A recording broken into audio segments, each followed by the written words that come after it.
Chapter 101. Outside the ward, Huang Lin sat on his seat, his face filled with rage. Headmaster Jackson was watching him from the side, as if to prevent him from drawing his sword and killing at any moment. Governor Devitt had already left. After all, with his status, it was impossible for him to wait here, no matter how much of a genius that student was.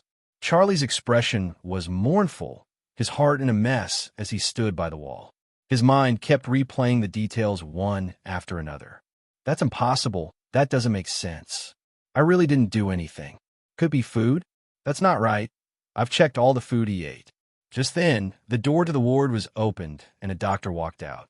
Huang Lin and the others walked up and asked, "How's the situation?" Not too optimistic. The doctor shook his head. His muscles and soft tissues are all injured, and there are slight fractures on his collarbone. It looks like he was compressed by the reduced force field. There's also the problem with his internal organs. He seems to have been malnourished for a long period of time and has also undergone high-intensity exercise, causing signs of organ failure. Saying this, he subconsciously looked at Charlie. The latter's countenance was a little grim. When Huang Lin and the others heard this, they did not say anything, only looking at Charlie with a cold smile. The doctor continued, "But we've already prescribed medicine for all these. With his physique, he should be able to recover in a week or two. Moreover, his blood, breathing, and heartbeat are all normal, but he just doesn't seem to be awake. It's as if he's in a coma. To be honest, I've only heard of such a strange illness before." Huang Lin frowned and asked, "What do you mean?" It's said that there have been people who have experienced such things in the past. They've all suffered great physical or mental injuries, causing their brains to be unable to function normally. They would then continue sleeping until their lifespan is depleted. Seeing Huang Lin's agitated eyes, the doctor hurriedly added, "I'm just guessing. In any case, normal treatment methods are useless. I think it's better to find some knights with healing abilities. There's a chance that he might be saved. Or we can think of other ways." The patient's mental state might have been greatly stimulated. Jackson sent the doctor off. "I understand. Thank you." Huang Lin had already turned his head around, his eyes fixed on Charlie as he said coldly, "A windstorm sword hero who transitioned into a windstorm sword hero in 3 months. A genius who surpassed the speed of sound in just a month. To think that he would fall here just like that. What on earth are you doing?" Charlie felt bitter. He wanted to say something, but nothing came out. Seeing that Huang Lin was about to kill someone, the dean patted him on the shoulder and said, "Don't be impulsive." Just then, another black-robed knight walked in. He was also a staff member of the Royal Knight Association. At this moment, he was looking at Charlie with pity in his eyes. Obviously, he had already asked the doctor about the diagnosis when he was outside. He looked at Charlie and said, "Let's go, Charlie. His Excellency wants to see you." Usually, as a knight, he would definitely not dare to speak to a conferred knight like this to Charlie. However, the current Charlie did not have the time to care about such things. He bowed toward Huang Lin and said, "This matter really has nothing to do with me, but I'll definitely find out who did it." With that, he left with his colleague. No matter how uneasy and perturbed he felt, Charlie still followed his colleague into the association's temporary office in the academy. On the way there, tens of the association's staff members had gathered. These staff members, who were led by the association's leaders, were all looking at Charlie with pity in their eyes. There were also some who were looking at him as if they were looking at an idiot.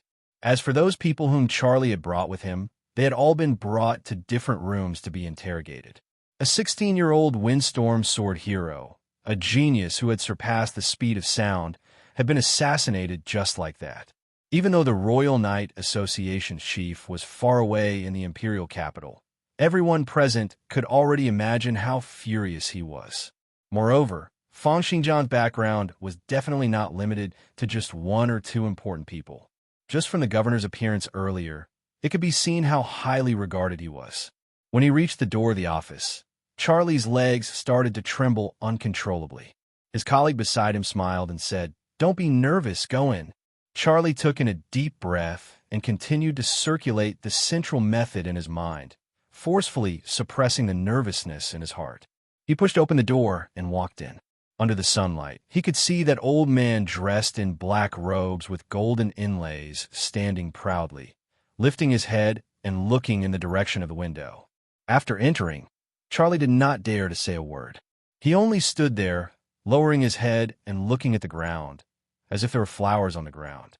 As time passed, the old man kept on sizing up the scenery outside the window, as if there was something nice to look at outside. The room was silent, and gradually, Charlie could only hear his own breathing. Perspiration started to form on his forehead. He could feel the pressure in the room getting stronger and stronger. He knew that the other party was intentionally giving him the cold shoulder, but he did not dare to have any other thoughts. Finally, after about 20 minutes had passed, just as Charlie felt that the air seemed to have become thicker, the old man spoke. "Charlie, do you still remember the association's principles?" Charlie swallowed his saliva and said bitterly, "Absolutely neutral." "That's right, absolute neutrality. The Night Association manages the affairs of all the knights in the entire country. It represents the countless forces that can charge and break through enemy lines, destroy cities, and wipe out countries. Can you imagine what the outcome would be once such forces start fighting amongst themselves?" Charlie did not say a word, but lowered his head even more. The old man continued, "What on earth did you do to Feng Xinjiang?" Charlie said with a bitter expression, "I really didn't do anything." The old man shook his head. "The association's work is not suitable for you, so don't do it. But a conferred knight can't do nothing either. Make some preparations and head to the Southern Crusade." The Empire's Southern Crusade was responsible for suppressing the Empire's knights in the south. The southern borders were filled with all sorts of pests, minorities, and dangerous wild beasts. It could be said to be the most chaotic, dangerous, and impoverished region in the entire empire. In the southern borders, the Southern Crusade was the most miserable army in the entire empire. Being sent to the southern borders was basically equivalent to being exiled, dying in a foreign land, never to return. Moreover, even if he could hold on with his conferred knight's physique, what about his wife, his son, and his parents? Charlie's countenance turned extremely pale, and he looked at the old man as if he was a ghost. He opened his mouth and spoke in a hoarse voice that surprised even himself. "Sir, please give me a chance. If you want a chance, you'll have to explain yourself properly." The old man ignored him. "I'll give you a month's time.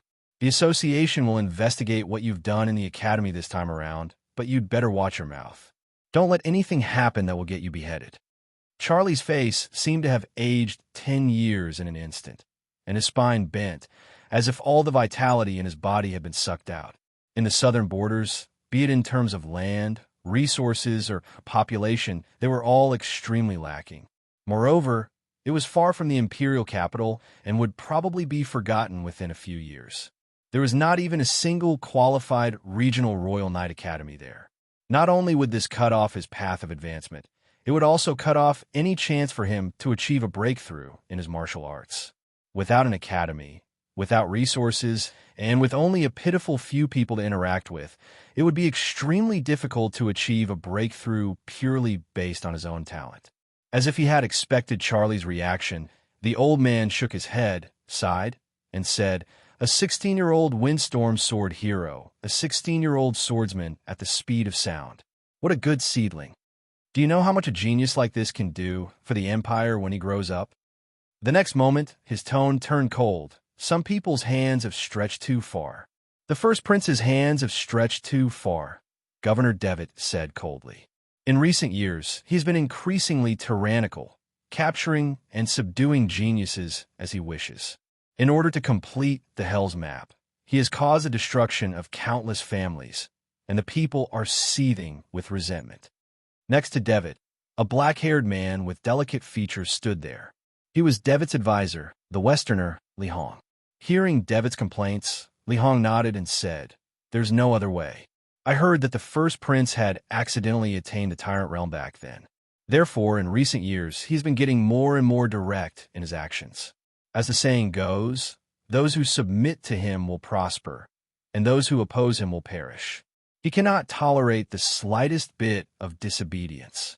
Although such a first prince's abilities have improved by leaps and bounds, and he has great authority and even has a chance of attaining the divine level. I'm afraid. Devitt let out a cold laugh. If such a first prince were to inherit the throne, he would probably force groups of knights to rebel. However, even Devitt did not dare to recklessly mention such a thing. He only frowned and thought, what on earth is His Majesty thinking? Especially in recent years, the amount of time His Majesty has been cultivating in seclusion has been increasing. Each time he comes out, his aura will become increasingly unfathomable. But his control over the imperial court is getting lesser and lesser. Could it be? Suddenly, a possibility flashed in Devitt's mind, causing him to tremble uncontrollably. He shook his head, tossing this possibility out of his mind, and mumbled to himself, "It's a pity. Feng Xingjian is a good seedling, a genius who has transcended the speed of sound at the age of 16. If only he had grown up and been able to assist that person." Chapter 102. In the ward, Feng Xingjian's consciousness was extremely active. Countless sword moves were being demonstrated in his mind, and an indescribable aura was seething in his mind, causing his consciousness to be unprecedentedly focused. It was to the extent where he was unable to wake up from his immersed state. At the same time, the words "unparalleled sword intent" on his specialty stats window were getting clearer and clearer, as if it would be completed in a few days' time. At this moment, Feng Xingjian's consciousness was condensing this unparalleled sword intent. When he woke up, his sword arts cultivation would once again be raised to the pinnacle, and his abilities would also increase tremendously. In an extremely luxurious manner that was 3 times bigger than Feng Xingjian's villa, a silver-haired man, who gave off a feeling as clean as spring water, was sitting at the dining table with a tranquil expression. As he ate, he asked casually, "Is that so? That Feng Xingjian has been crippled?" This man was the prefectural champion of Class 248 in the Knight Academy, the super genius Hamel. He was also considered to be the strongest amongst all the students and would be able to participate in the regional selection in another 1 or 2 years. Hearing his words, the butler at the side replied, "That's right. It said that he might have lost his consciousness forever, never to wake up again. It's a pity. I had wanted to defeat him fair and square in front of everyone, to let everyone know who is the strongest in Cursed Academy. To think that he couldn't even get through a simple interrogation. This person is only a so after all." Hamel shook his head. No matter how talented a knight is, if he doesn't have a strong will, he will never be able to achieve greatness. A pity, a pity. I had thought that this academy would finally be a little more exciting. To think that he would fall before he could even rise up. With that, Hamel let out a deep sigh. His tone was filled with extreme loneliness and solitude. A barefooted knight was using his skin to touch the ground, constantly feeling the earth's tremors. He was bare-chested, swinging his sword again and again in the air. With each swing of his sword, a large amount of perspiration flowed out from his entire body, drenching his feet. This person was Class 249, the genius Ralph, who was slightly weaker than the strongest student in the academy, Hamel. He was also a talented swordsman with a rock-solid will. He trained hard every day and night, making his foundation extremely solid. Your body is the capital of everything. A person's physical fitness and physical attributes are the key to everything. It's because no matter what technique or killing technique it is, they all require high attributes to be able to be unleashed. A person's attribute determines their future. Beside him, a slightly younger knight was practicing his swordsmanship with him. Upon hearing his words, he nodded firmly and put in more effort. After a while, a servant walked over and handed him a letter. After a casual glance, he threw the letter away and continued to practice. The young man looked at it curiously and couldn't help but ask, "Big brother, what's the matter?" "Feng Xingjian has been crippled." "Ah, that 16-year-old windstorm sword hero? I heard that he's one of the hot favorites for this inter-class competition." Ralph let out a cold snort and said, "He's just a guy who uses his talent and job specialties to bully the rookies. He's just a genius that was made up by others. If he hadn't been crippled, he would have been defeated by me." The young man at the side smiled and said, "That's true. Big brother, your target is Hamel. After defeating him, you'll have the confidence to participate in the regional selection." Regional selection? A faint gleam flashed in Ralph's eyes. The regional selection was his true goal. How could those people, who placed the academy and the interclass competition in their hearts, understand the vastness of his goal? Several hundred kilometers away from Cursed Academy, in a huge, active volcano. The entire volcano would occasionally give off a series of tremors, and thick smoke would billow out from the crater, as if the entire volcano would explode at any moment. In this extremely harsh environment, in the depths of the crater, a man was completely naked, revealing his marble-like muscles. The countless flames in the surroundings illuminated his body, but it was as if he had been tempered into steel, continuously tempering his body, causing it to become increasingly stronger and more terrifying. The man opened his eyes abruptly, and a crimson-red light burst forth. 4 arms stretched out from his back, each of them covered in black scales and filled with all sorts of evil auras, as if they were the hands of demons from the depths of hell. Not bad, not bad. From afar, a man formed from flames walked over, looked at Kaunitz, and said, "You've already reached level 5 in this inferno indestructible physique. With me personally tempering it using the divine flames of the Earth's core, you'll be able to reach level 10 in, at most, another month. When that time comes, coupled with your job as the 6-armed Azura and the divine weapon I've bestowed upon you, your battle prowess will increase by more than 10 times. Kaunitz immediately knelt down, a look of fury flashing in his eyes. "Thank you, First Prince, for your appreciation." His heart was still filled with a bone-deep hatred for Feng Xingjian. Seeing him like this, the First Prince's clone shook his head and suddenly tossed a bottle of medicine to Kaunitz. Kaunitz caught it, but at the next moment, he smelled a strange fragrance. It was as if all the depletion in his body had been replenished in an instant, and he now had inexhaustible strength and energy. When he opened his eyes again, he saw that there were 10 strange pills that looked like glazed stardust floating in the medicine bottle, slowly emitting starlight. This is, the First Prince said calmly. "These are pills refined from dragon's blood that I've brought from the imperial capital. Each of them can change one's blood and marrows, completely changing one's physique and obtaining a half-human, half-dragon bloodline. It can increase an ordinary person's potential by 100,000 points." What? Kaunitz was stunned, and at the next moment, he looked at the pills in his hands with an extremely greedy gaze, as if he wanted to eat them all up immediately. The First Prince continued, "A person can at most eat 10 of these dragon blood pills that can change one's bloodline and strengthen one's physique. After eating them, one will become a half-human, half-dragon, and there's no use in eating them anymore.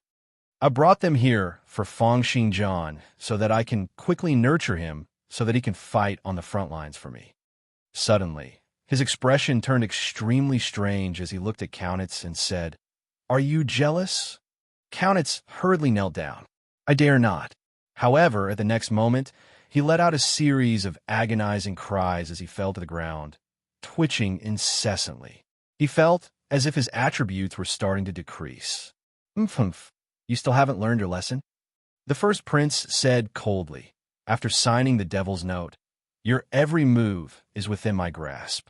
Any act of disobeying my orders will cause your attributes to be reduced by half, and you'll experience the most extreme pain in the world. Disobeying orders naturally includes lying to me." With that, he tapped out a finger across space toward Kaunitz, and it was only then that Kaunitz's pain stopped. "This is the last time. In the future, if anything else causes the Hell's Map's backlash, I won't care about you." Kaunitz said in a panic, "Thank you, Your Highness. I won't dare to do it again." The First Prince shook his head. "Take the pills." Kaunitz was stunned. He then heard the First Prince continue, "Feng Xingjian is already crippled. Sigh, it's a pity. I had only wanted to ask Charlie to give him some pressure so that things would be easier to handle. I didn't expect that he wouldn't even be able to take such a small blow. But it's good as well. Knowing earlier that his will is so weak saves me the trouble of using him and spoiling my plans in the future. With that, the first prince darted out and entered Countess's body. The world is about to undergo a great change. You better start cultivating quickly. In the future, you'll be able to help me protect a corner of the empire and take charge of the overall situation. Countess started cultivating once again, but he could not hide the hint of a smile at the corners of his lips. Feng Xingjian, you've already been crippled. Of course, he would not doubt the first prince's information channels. He only felt extremely delighted and disappointed. It's a pity that I can't defeat you personally, but this also proves that I'm the most outstanding. A few days later, just as everyone thought that it was impossible for Feng Xingjian to regain consciousness, his eyelids trembled a little, and his consciousness started to slowly regain. Chapter 103. During the few days that Feng Xingjian had been unconscious, Charlie had encountered the darkest thing in his life. In a small dark room, this time around, he was the one who was being interrogated. His former colleague coughed and said slowly, "Charlie, I won't say anything unnecessary. You know the rules here. Tell us the truth so that you don't have to suffer and make things difficult for our brothers." Charlie said furiously, "I didn't do anything." "Haha, you didn't do anything? A perfectly fine knight is lying on a sick bed with injuries all over his body?" His colleague squinted his eyes and smiled. "We all know each other very well. We also know what methods we have. Why are you telling me all this?" With that, he stood up and looked at Charlie with a cold gleam in his eyes. He said, "This time around, you've disgraced the association.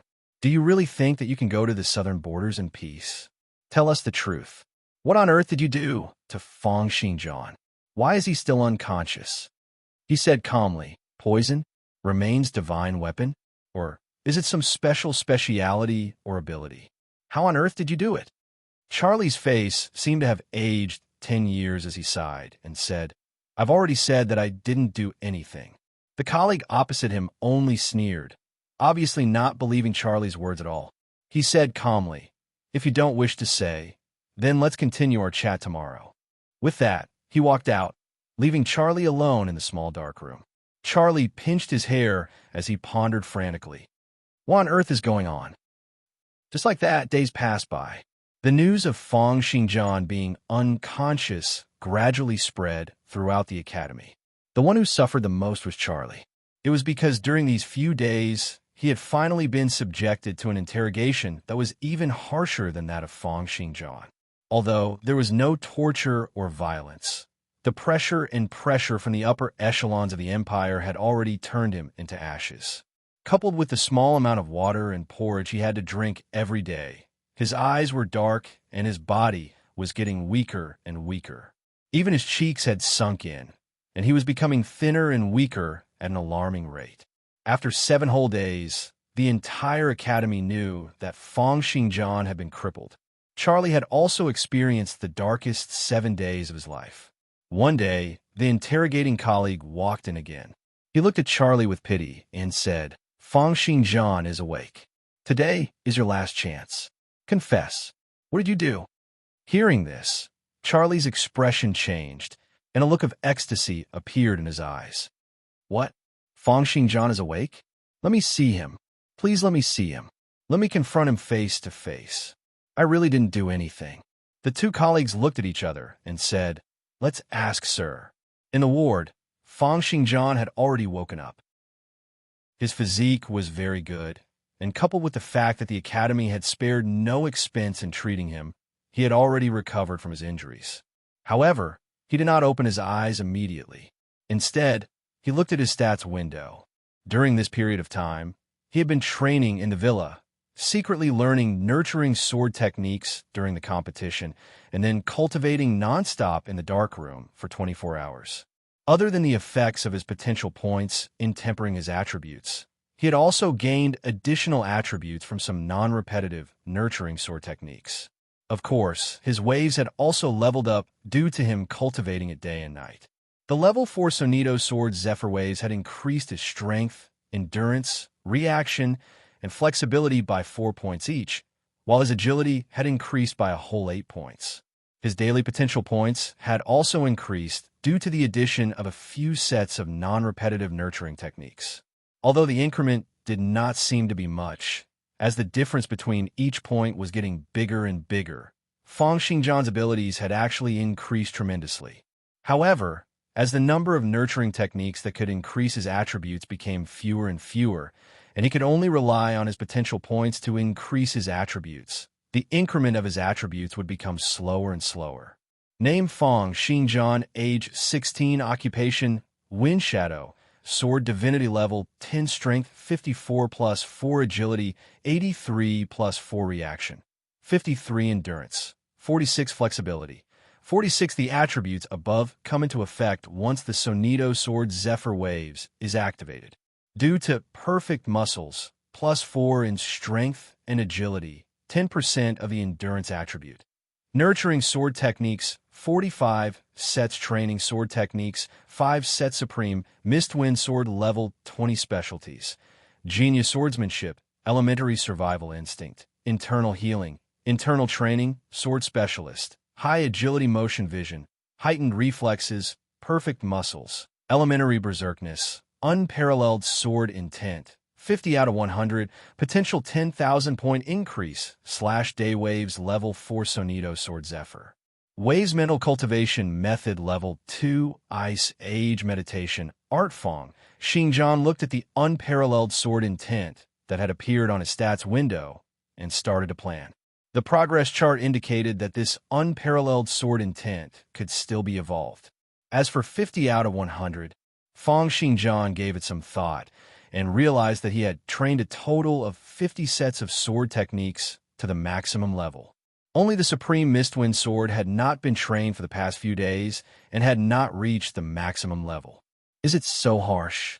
To think that this specialty requires 50 sets of sword techniques to the maximum level. It's impossible for an ordinary person to achieve this in their entire lifetime.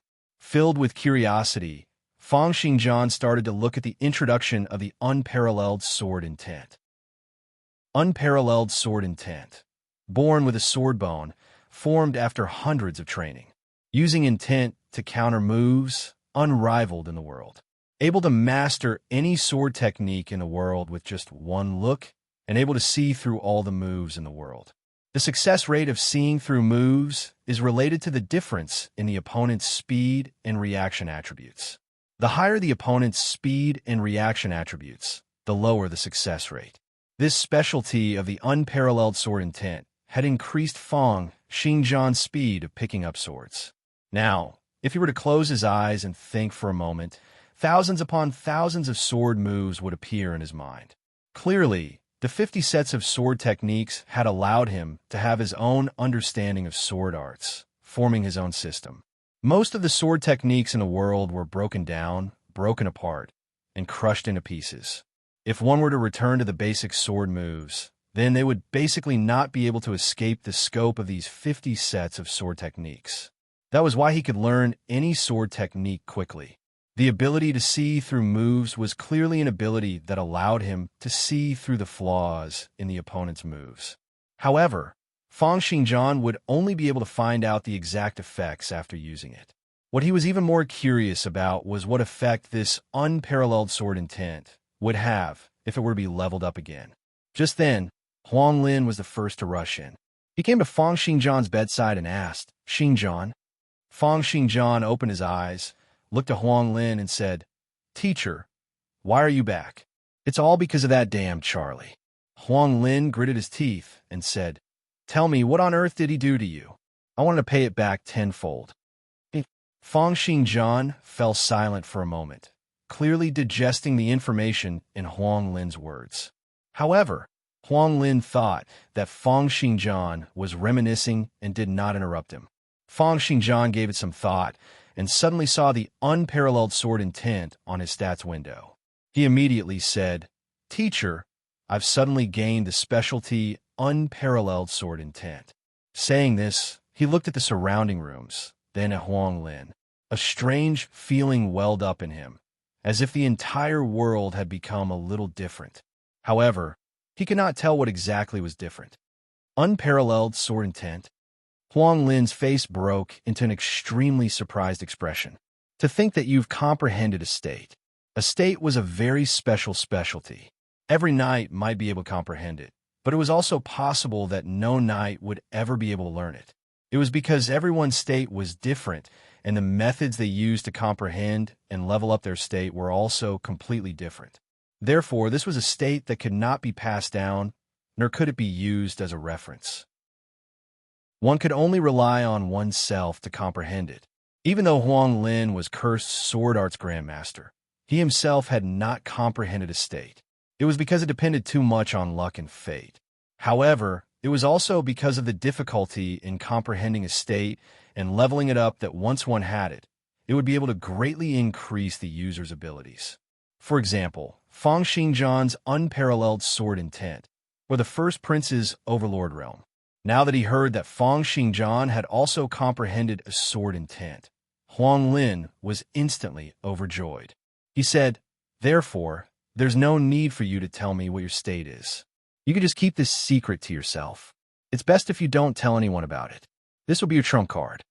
Fang Xingjian nodded to indicate that he understood. Huang Lin spoke again. "Then how do you want to deal with Charlie?" "Charlie?" Fang Xingjian frowned and said, "Teacher, what are your plans?" Huang Lin immediately told him about how Charlie was about to be expelled from the Royal Knight Association and sent to the southern borders.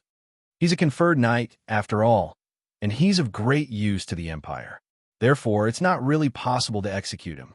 Sending him to the southern borders will not only allow him to serve the Empire, but he'll also never be able to return in this lifetime.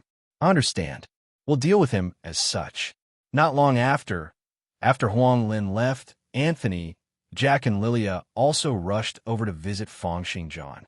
They chattered as they gathered in a circle, concerned about how Fang Xingjian was doing. "Teacher, did those be asterisk stars do something to you?" Lilia clenched her fists and said, "Is it that eccentric guy called Charlie?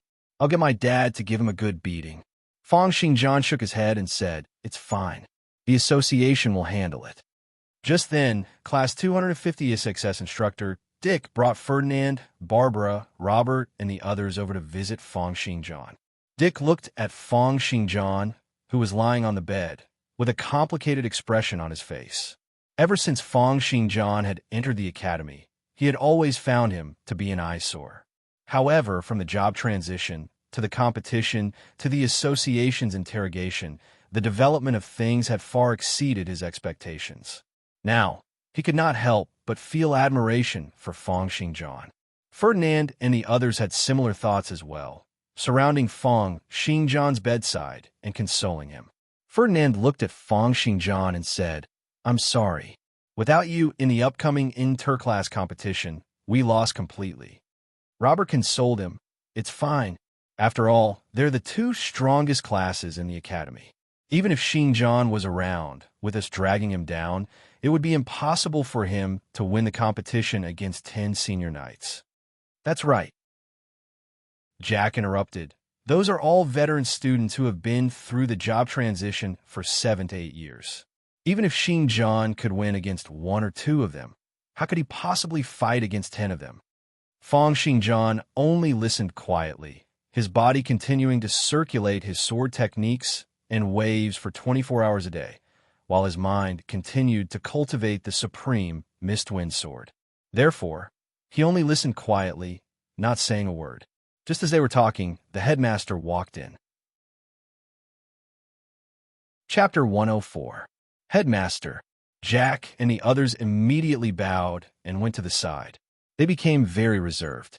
After all, before the headmaster, they were unable to speak as they had earlier. Only Lilia continued to stand next to Fang Xingjian in a carefree manner. The headmaster looked at Fang Xingjian, who was lying on the bed, and asked, "Are you all right?" "The governor asked me to send his regards on his behalf." Sigh. If not for the fact that he had something to attend to at the last minute, he would have come personally to send his regards. "Thank you for your concern, headmaster and governor. Sigh, this is all my fault.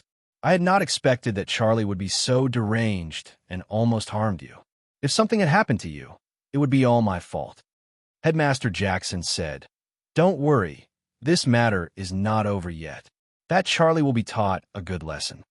For him to say something like this with his status as the headmaster, it was clear that Jackson had made up his mind to teach Charlie a good lesson. With his status and connections, it was clear that he was very confident in saying something like this. Hearing the word governor, both Jack and Anthony were speechless. What kind of person was the governor? He was an important character who was in charge of the promotion, education, prefectural selection, and regional selection of a region's knights.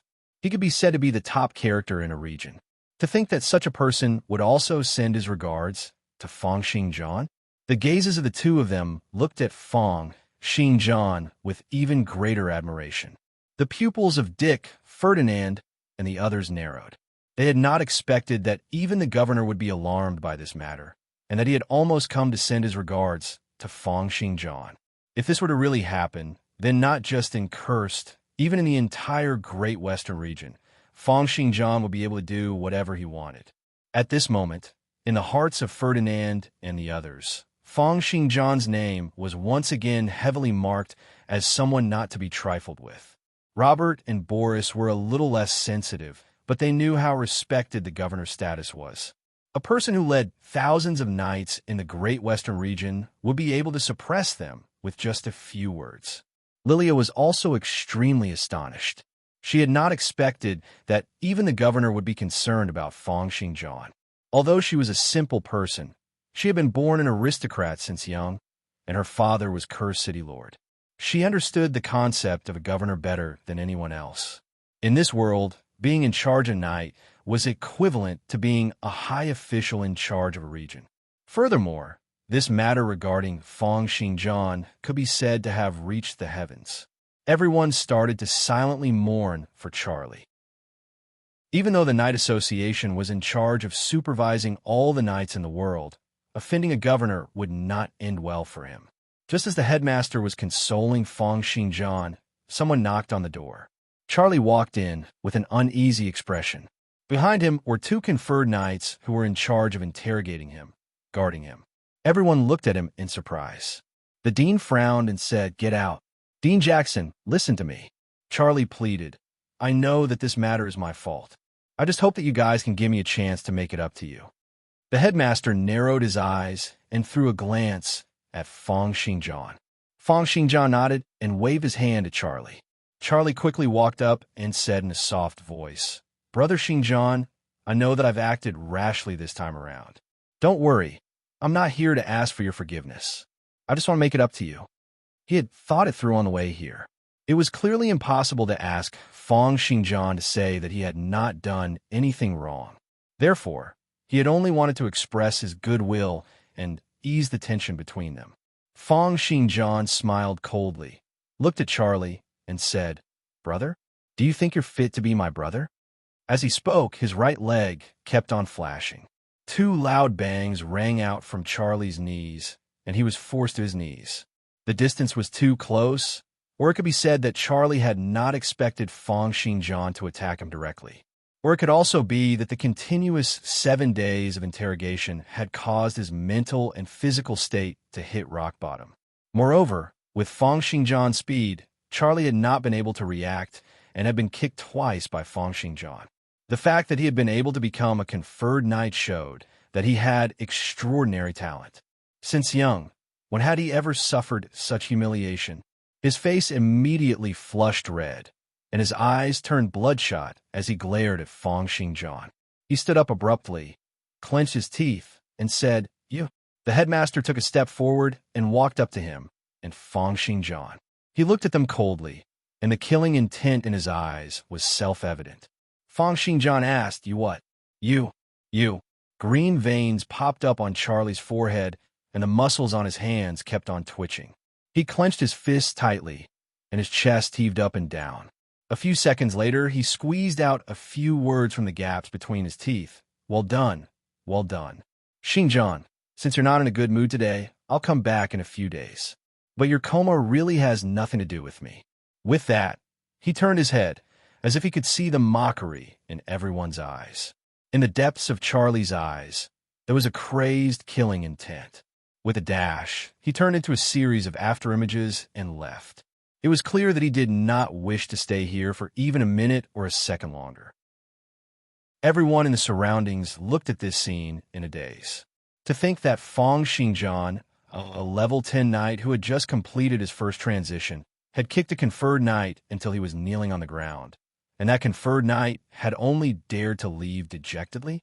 In that instant, Zhou Yong and Carter exchanged a glance, their eyes filled with terror.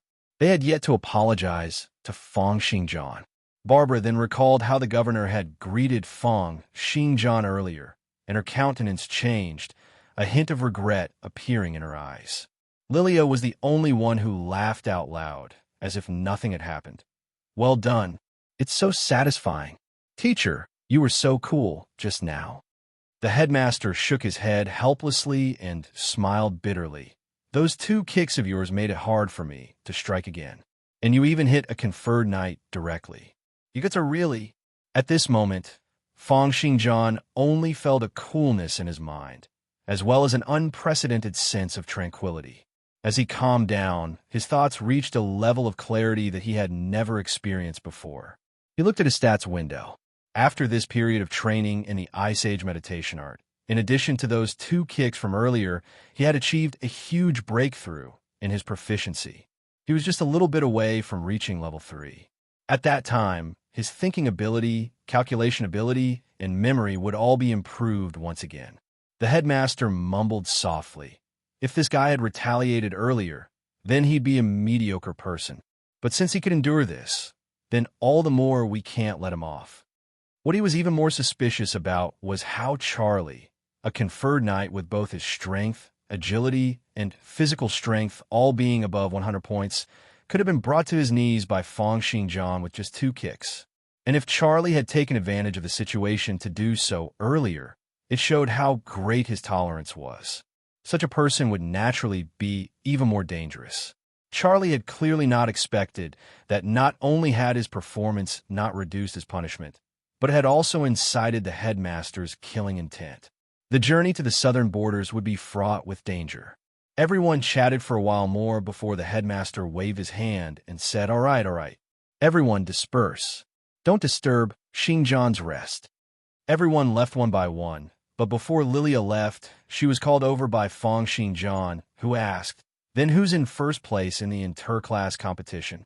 Lilia waved her small fist and said, it's that guy from class 248, the class with the longest period of cultivation, 8 years more than class 256. Initially, the headmaster had paused the competition, wanting to continue after you were freed from the hands of those people from the association. But then you fainted, so the competition continued. Those B** stars are so annoying. They met your class in the semifinals, and even though they knew that you weren't around, they still put on airs. They could have won immediately, but they still beat up Jack, Anthony, and the others. Even Barbara was intentionally dislocated and almost taken advantage of. Speaking of these, Lilia grew increasingly furious. She had watched the entire competition from the sidelines, and it could be said to be a complete massacre. Jack and the others had been afraid that they would affect Feng Xingjian's rest, so they had not said anything. However, Lilia had not thought of all this. The more she spoke, the angrier she became. She recounted all the humiliations they had received in the competition, especially how Barbara's arms had been dislocated and thrown around like a ball.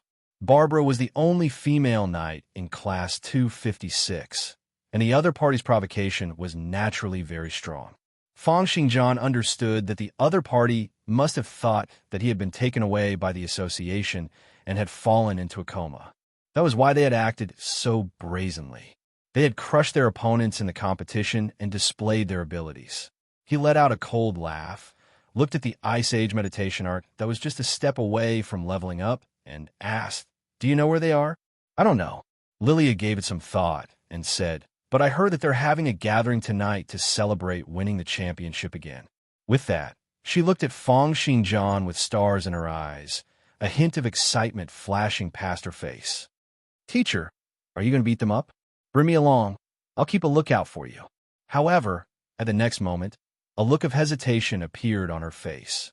Teacher, why don't you recuperate first? Those guys are all official knights who have been cultivating for 7 or 8 years. I heard from my dad that the strongest among them, the prefectural champion, is probably on par with you." A confident smile broke out on Feng Xingjian's face. Others had thought that not only had he not improved during this period of confinement, his physical strength had even deteriorated. However, no one had expected that not only had his martial arts not deteriorated, but they had also improved. He had also comprehended the specialty of the unparalleled sword intent, and his overall abilities were much stronger than before. Chapter 105. In a huge manor, the place was brightly lit. Over 100 servants were shuttling back and forth, changing all sorts of dishes and cutlery. From time to time, ear-piercing laughter could be heard coming from the dining hall, as well as the sound of cups clinking and people eating and drinking. A servant once again carried a large plate of steak into the dining hall. The entire dining hall was illuminated by over 1,000 candles, making it look as bright as day. A huge dining table over 10 meters long was placed in the middle of the dining hall. Over 10 guests were seated along the dining table, chatting and laughing in an exaggerated manner. A man with short silver hair, who was like a small hill, was sitting quietly at one end of the dining table. His hands were crossed, supporting his chin, and he revealed a calm smile, quietly watching the people eating and drinking at the dining table. The silver-haired man's face was very ordinary. If there was anything special about him, it would be that he was very clean.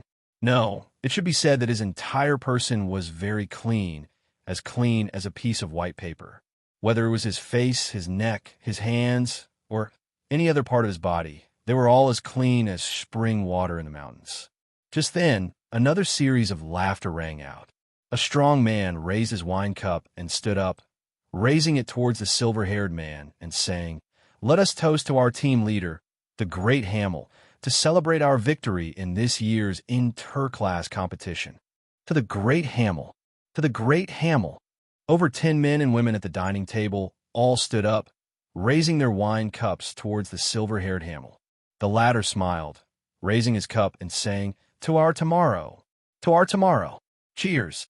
Everyone shouted loudly, emptying their cups in one gulp. The people at this table were from Class 248, who were celebrating the champions of the inter-class competition. Currently, there were still 8 people from Class 248 who were still studying in the academy. Other than these 8 knights, there were also their respective partners and family members at the table. Another red-browed man laughed out loud. This man's skin was tanned, and he was well-built. However, the most eye-catching thing about him was that pair of eyebrows that looked like they were burning with flames. As he laughed, he said, "Hee hee, I've finally vented my frustrations these few days. That windstorm sword hero has only been at the first transition for a month, but the entire academy treats him like a treasure. Not only did they give him the best of everything, in order to ensure that he had enough ferocious beasts, they even deducted our share. What a joke! Isn't he useless now? What trash! It's a pity that I couldn't fight him and defeat him fair and square. No matter how powerful he is, could he beat all of us by himself? Besides, boss is also here," someone else said. "Of course he won't be able to win against all of us, but the windstorm sword hero is indeed very powerful. Have you ever seen a 16-year-old supersonic?" A skinny young man said. "Douglas, do you like to contradict me?" the red-browed man said angrily. The thin young man called Douglas said, "Is there anything wrong with what I said? Even if he can't beat us now, it's very likely that he will surpass us in a few years. This kind of talent is worthy of our respect." "Respect my ass." The red-browed man laughed maniacally. "He's been crippled by those mad dogs from the association. No matter how much of a genius he is, what's the use? Clearly, the whereabouts of both Governor Devitt and the association's upper echelon were confidential. Most of the people in the academy did not know about the twists and turns of the past 2 days. A lady dressed in leather frowned and said, "Actually, it's a pity. I don't mind being friends with a genius like Feng Xingjian. It's just that I didn't expect that such a genius would be harmed by those mad dogs." Another young man with sea blue hair, who looked like an elegant young master, said unhappily when he heard the lady's words. So what if he's able to transcend the speed of sound at 16? As long as boss killing technique is around, it's useless even if he's twice as fast. Moreover, something like transcending the speed of sound is only valuable during the first transition. When everyone has reached the second transition and their agility attribute has broken through 100 points, coupled with some acceleration specialties and techniques, which conferred Knight can't casually transcend the speed of sound. As he spoke, his tone was filled with disdain and slander toward Windstorm Sword heroes, as if he hated them to the core. The lady dressed in leather smiled and said, "Hee hee, Hailong, I know that your woman's family wants a look for Fong Xingjian. You're carrying your emotions. No matter how unbearable a Windstorm Sword hero is, it's still a rare and powerful job. It's amazing to be able to transcend the speed of sound at 16. If you're not convinced, you can go and give it a try." It turned out that this elegant young master with sea blue hair was Hailong, who was in a relationship with the instructor, white-bearded examiner, his daughter. Hailong laughed coldly. So what if he's able to transcend the speed of sound? Isn't there a lack of first transition knights with outstanding talent? Only geniuses who are able to live on are geniuses. As for Fong Xingjian, he's already crippled. What's the use of being a genius in the past? And for him to faint from the stimulation of merely interrogating someone, it's like a joke. For someone with such a weak will, it's useless no matter how talented he is. Saying that, he revealed a mysterious smile and said, "And do you know who Fong Xingjian has offended this time?" The red-browed man asked curiously, "Who? Could it be some important character in the imperial capital?" "It's someone from the royal family." Hailong took another bite of the lamb leg and continued, "Therefore, he's doomed this time around. Even if he wakes up, it's useless.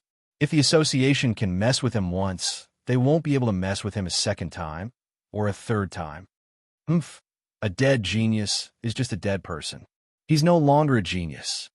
In that instant, everyone's eyes revealed a look of understanding. Previously, they had been wondering how Fong Xingjian had offended someone from the Knight Association. Hearing Hailong's words, they finally understood what had happened. If the enemy was the royal family, then it was not impossible for them to mobilize the Knight Association. In that instant, Fong Xingjian had already been sentenced to death in their hearts. Just as everyone was still discussing Fong Xingjian, the silver-haired Hamel, the leader of Class 248, knocked on his cup and said, "All right, Fong Xingjian is just a joke. Let's not discuss such an outdated topic anymore. I have something to say." Everyone instantly quieted down. The hall, which had been extremely noisy earlier, instantly fell silent. It could be seen that Hamel's authority in Class 248 had reached such a level. Hamel smiled. His face, which looked as clean as a mountain spring, now emitted a sound that sounded like metal clashing. It was as if his entire body was made of metal. "I've already reached level 12, embodiment of the gargantuan mammoth. I plan to participate in next year's regional selection. I'll leave the academy in a month's time and start searching for the last few medicinal herbs required for the specialty platinum sacred chi." "Boss, you're leaving?" the red-browed man cried out. "But with your current abilities, there's no way for you to advance further in the academy. Other than the experienced instructors who have been in the first transition for tens of years, there's no one else who can be your match. But the instructor's talent has already reached its limit, and there's no longer any chance for you to participate in the regional selection. There's no point in you staying here. It's indeed time for you to leave." The lady in leather also smiled. "Boss, with your abilities, you'll definitely succeed in next year's regional selection. We'll congratulate you in advance." "Ha, that's right, boss. After you became a conferred knight, we've all benefited from it." Just as everyone was raising their cups, a loud boom rang out from the dining hall's door, as if it had been struck by a bomb. It exploded, turning into countless shards that flew towards the entire room. However, the 8 knights present were all first transition level 19 experts. How could they possibly be injured by such a small matter? In that instant, countless reduced force fields exerted their powers at the same time, and all the shards froze in midair, gradually coming to a stop and then falling down. There's no need to leave. Feng Xingjian walked in with his sword in hand. Lilia skipped behind him, looking at the scene with excitement and worry. Seeing that everyone was staring at him, Feng Xingjian nodded. Very good, everyone's here. Since you've injured someone from my class, you'll naturally have to pay it back 100-fold. All of you can stay in bed for a few months. As for the regional selection, there's even less of a need for you to participate. Chapter 106. Hearing Feng Xingjian's words, the countenances of everyone present changed. Waves of killing intent emanated from their bodies, locking onto Feng Xingjian. Class 248's leader, Hamel, wore an unfathomable smile as he looked calmly at Feng Xingjian, as if he was looking at a mischievous younger brother. The red-browed, burly man, who had been extremely displeased with Feng Xingjian, was the first to stand up, saying furiously, Feng Xingjian, can't you see where you are? Has your brain been squeezed by a door? You're asking for a beating. Feng Xingjian's voice rang out calmly in everyone's ears. The next moment, a strong gust of wind blew, and Feng Xingjian pierced through the air like a bolt of lightning, appearing before the red-browed, burly man in an instant. The burly man's mouth was still open, spittle flying everywhere. Feng Xingjian gave a light pat with his palm, and then darted back to his original position at lightning speed. His movements were as fast as lightning, and the time taken was shorter than the blink of an eye. The red-browed, burly man had no time to react at all. He only felt a huge force coming at his face, and his entire head was twisted to the side involuntarily. Then, waves of burning pain could be felt from his face. He felt as if half of his face had gone numb. However, at the next moment, endless fury gushed forth. His eyes were bloodshot, and with a wave of one hand, a huge metal hammer was brought over by his reduced force field. The hammer pointed at Feng Xingjian, revealing a cruel smile. Draw your sword. You're dead meat today. Feng Xingjian said coldly, You're not worthy of my sword. Everyone in Class 248 had already stood up, looking at Feng Xingjian as if they were looking at a lunatic, a dead man. Hearing Feng Xingjian's words, the red-browed, burly man laughed maniacally and said, Then you're the one who's courting death. After saying that, he suddenly opened his mouth. His eyebrows first emitted a crimson light. Then his mouth, eyes, nose, and ears all emitted crimson red flames. His entire body was burning like a flaming giant. Flames burst out from his feet, and the flames spread in all directions, as if they were going to burn the entire villa to ashes in the next moment. This killing technique, purgatory flames, allowed the red-browed, burly man's body to emit flames with a high temperature of several hundred or even over 1,000 degrees Celsius. Just by getting close to him, he would be able to burn his opponent into a dried husk. This was also the reason why he had the confidence to challenge Feng Xingjian. However, just as the flames were about to burst forth from his body, Feng Xingjian moved. As he moved, the entire world seemed to slow down. It was not that time it slowed down, but rather that Feng Xingjian's speed had reached an extreme in that instant. Therefore, the entire world seemed to have slowed down in his eyes. Not only had Feng Xingjian's abilities not regressed after such a long period of confinement, but because of the improvement in his sword arts, the tempering of his attributes, and the improvement in his waves, his abilities had once again increased by leaps and bounds. The flames moved at an extremely slight range. Someone's eyelids had just started to blink, but their eyelids were moving at a micron by a micron, as if they could not fall no matter what. Amidst this extreme speed, Feng Xingjian had already dashed up to the red-browed, burly man. The red-browed, burly man still maintained his savage expression, his head covered in crimson flames. It was only then that the air currents caused by Feng Xingjian's dash slowly spread out in all directions, starting from the path he had passed by. They were as viscous as ocean waves, yet they still did not manage to collide into any obstacles. The next moment, Feng Xingjian slowly stretched out 2 fingers, gently pressing down on the red-browed, burly man's eyelids. He then tapped on the burly man's throat, chest, and stomach with another finger. Following that, Fang Xingjian retreated from the extreme speed, and time seemed to have returned to normal once again. Boom! The air currents brought about by Fang Xingjian's body crashed out in all directions, and countless glass cups were instantly shattered into pieces. The red-browed, burly man let out a loud bellow, his voice filled with a myriad of pain. He could only feel an intense pain in his eyes. His throat was hoarse, his chest felt stuffy, and his stomach was in so much pain that it was as if his intestines had been broken. He covered his eyes, howling in agony as he knelt down. Fang Xingjian, B***starred. Among the people who saw this scene, there were immediately people who wanted to take action to restrain Fang Xingjian. Their reduced force fields were activated in unison, encompassing Fang Xingjian. However, with an explosive rumble, the place where Fang Xingjian had been standing was now empty, leaving behind only a strong, swirling air current.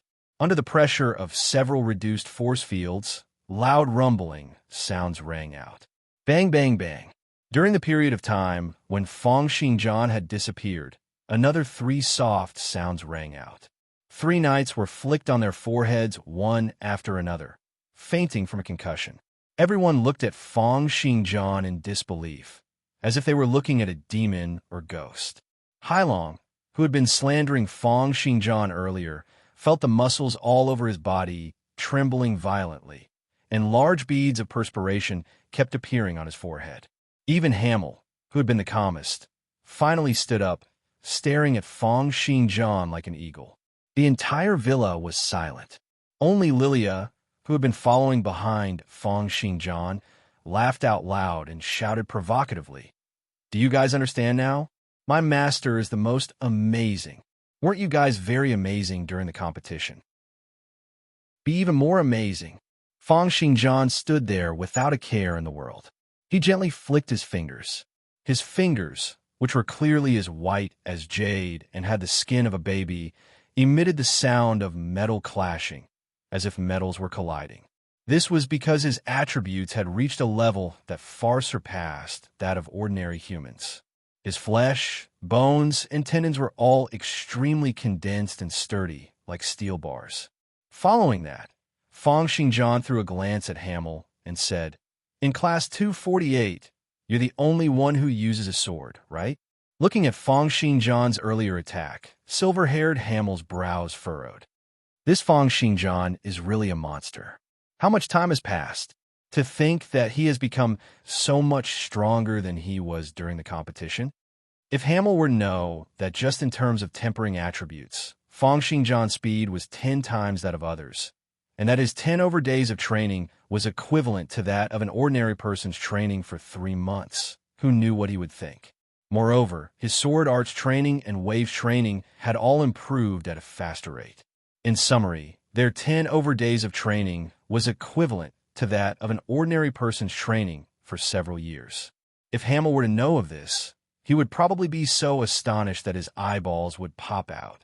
However, even if he did not know of this, it did not prevent him from understanding one thing. If he were to fight against Fang Xingjian now, he no longer had the confidence to win. He said, "Fang Xingjian, fighting is forbidden in the academy. I'll report this to the headmaster. As for why you're looking for me now, I'm not interested in knowing." Fang Xingjian looked at his fingers and said, "Then let's fight first." Before he finished his words, Fang Xingjian put his finger together like a sword and tapped out.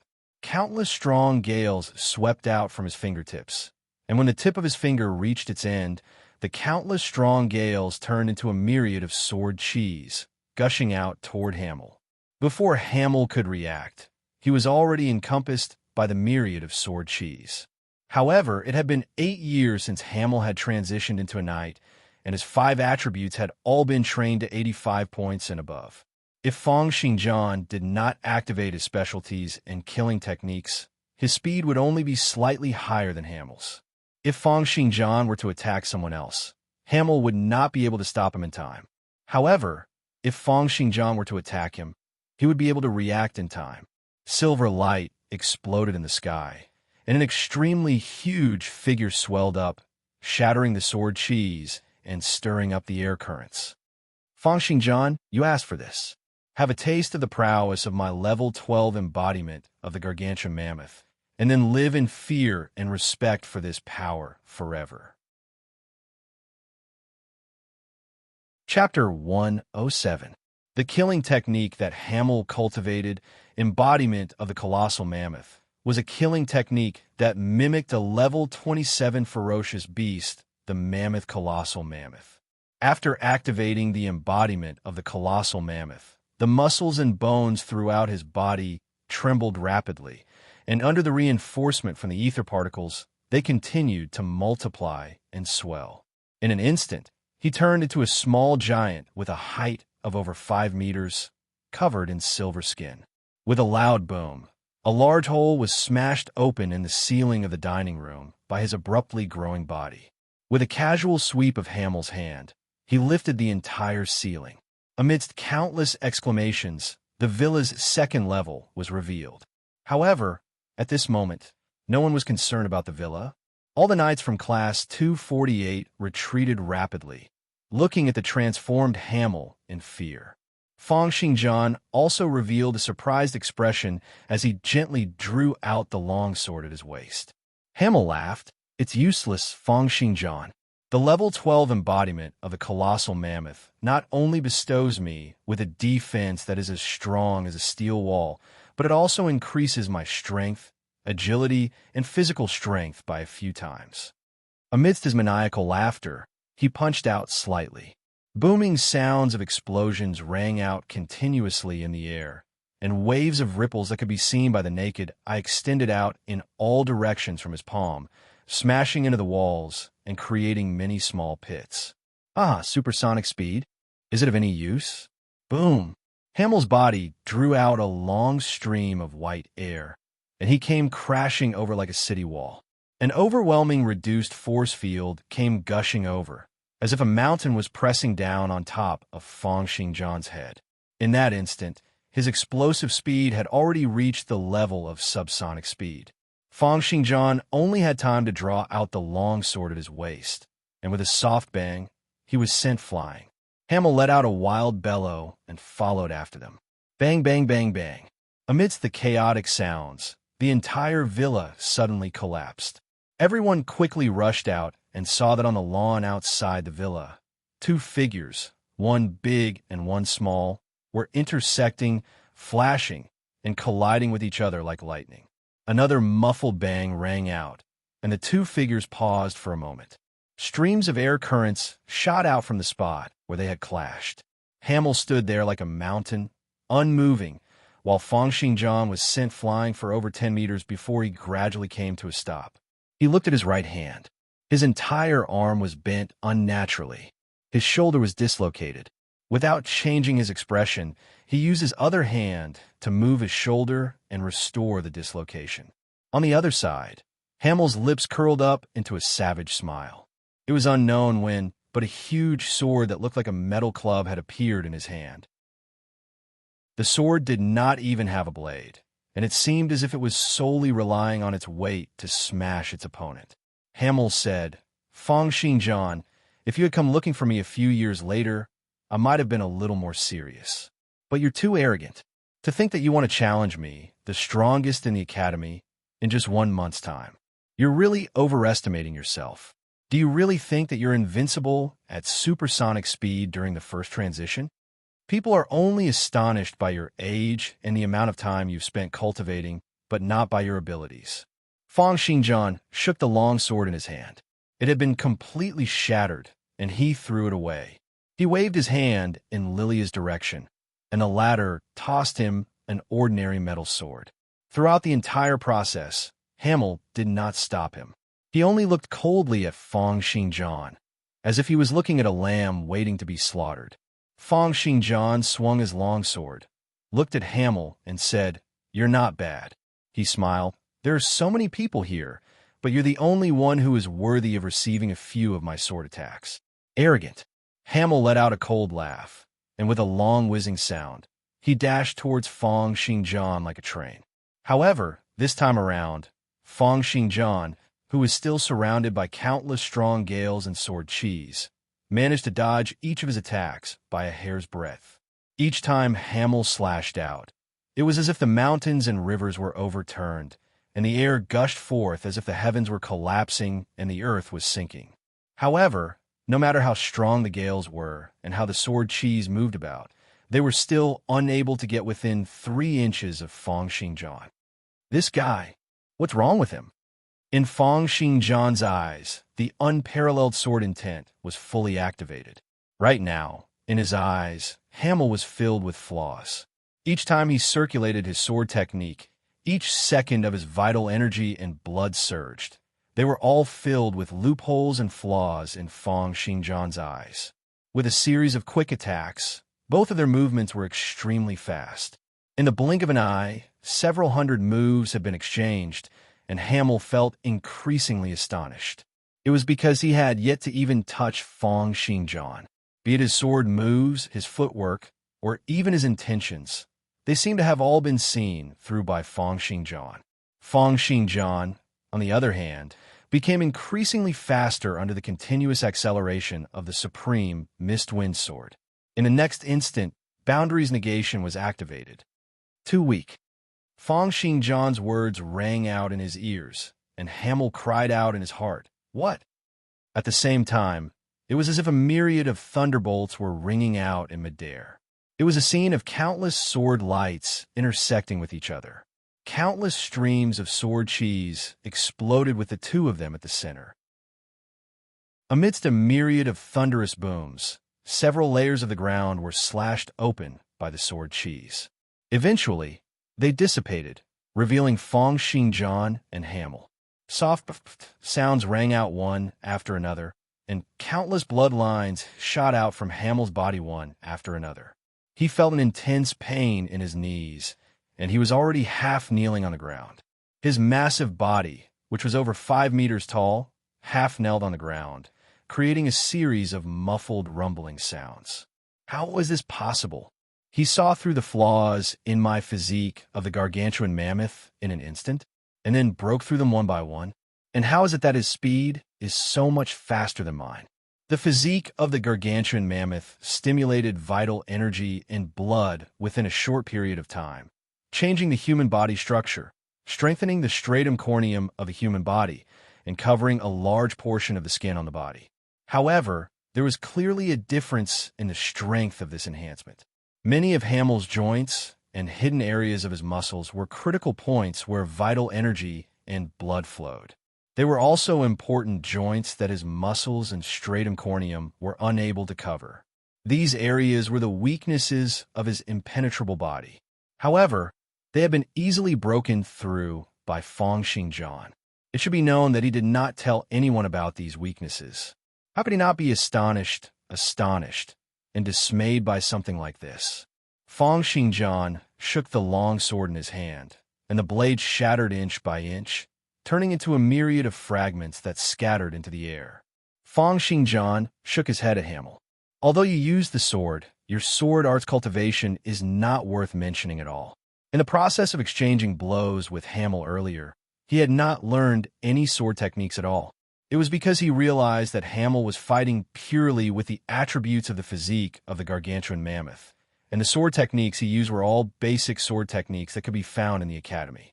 Although Hamel had reached the maximum level in these sword techniques, they were of no use to Feng Xingjian. This Hamel had clearly spent all his time on other cultivation, focusing on his attributes. He had not put in the effort to cultivate his sword arts at all. He's really too weak. He shook his head again, not forgetting to wave his hand and say, "Let's go, Lilia." Lilia made a funny face at the people from class 248, then chased after Feng Xingjian. Hailong fell to the ground and could not help but shout, "Feng Xingjian, remember this. This matter." Feng Xingjian, who had been walking earlier, turned his head and looked at the enraged faces of the people from class 248. Looking at their panicked, fearful, yet furious and vengeful gazes, he said calmly, "Don't let me hear your nonsense. I'll slash at whoever says another word." Feng Xingjian's gaze, which was as sharp as sword light, swept across everyone's bodies, and everyone felt a chill rising from the bottom of their hearts. It was only then that the scene of Fong Xingjian knocking out 4 of his companions, then beating up Hamel to the point where he could not stand up, as well as his demonic voice, rang out in their minds. Hailong was like a duck that had its neck choked. The words that he had wanted to say earlier were swallowed back into his stomach. It was only when Fong Xingjian and Fong Xingjian's silhouettes completely disappeared that he bellowed furiously. This matter mustn't end just like this. He's practically shitting on our heads. If this matter were to end just like this, how are we supposed to go out and face others? We'll become the laughingstock of the entire academy. Hamel stared at his hands in a daze, as if unable to believe that he had been defeated just like that. How is this possible? In just 1.5 months, he surpassed me, who had transitioned 8 years ago. How can there be someone in this world who possesses such monstrous talent? At the next moment, the internal injuries in his body flared up, and he spat out a large mouthful of blood and fainted onto the ground. This caused everyone to be at a loss of what to do. However, a few seconds later, Fong Xingjian returned and said, "I've forgotten. I said that I would send all of you to lie in bed for a few months, right?" With a rumble, Fong Xingjian dashed out, and sword light filled the sky. Hailong was sent flying with blood spurting out his mouth. The other knights who were still standing also fell to the ground one by one. Various sounds of bone fractures and agonizing cries rang out incessantly. They could only watch as Fong Xingjian slowly walked away, disappearing into the darkness. Hailong looked at Fong Xingjian's departing back with a face filled with hatred. Although his injuries were serious, he had the specialty high-speed regeneration. His injuries were recovering at a speed that could be seen by the naked eye, and a few minutes later, he was already able to stand up unsteadily. Chapter 108. Lilia followed behind Fong Xingjian agitatedly, carrying a large basket of metal swords on her back. She said, "Teacher, you're so amazing. This is so satisfying," she said as she looked at Fong Xingjian with stars in her eyes. "Where are we going next?" Fong Xingjian threw a glance at his stats window. In the process of the battle earlier, his Ice Age meditation art had improved once again, finally breaking through a barrier and reaching level 3.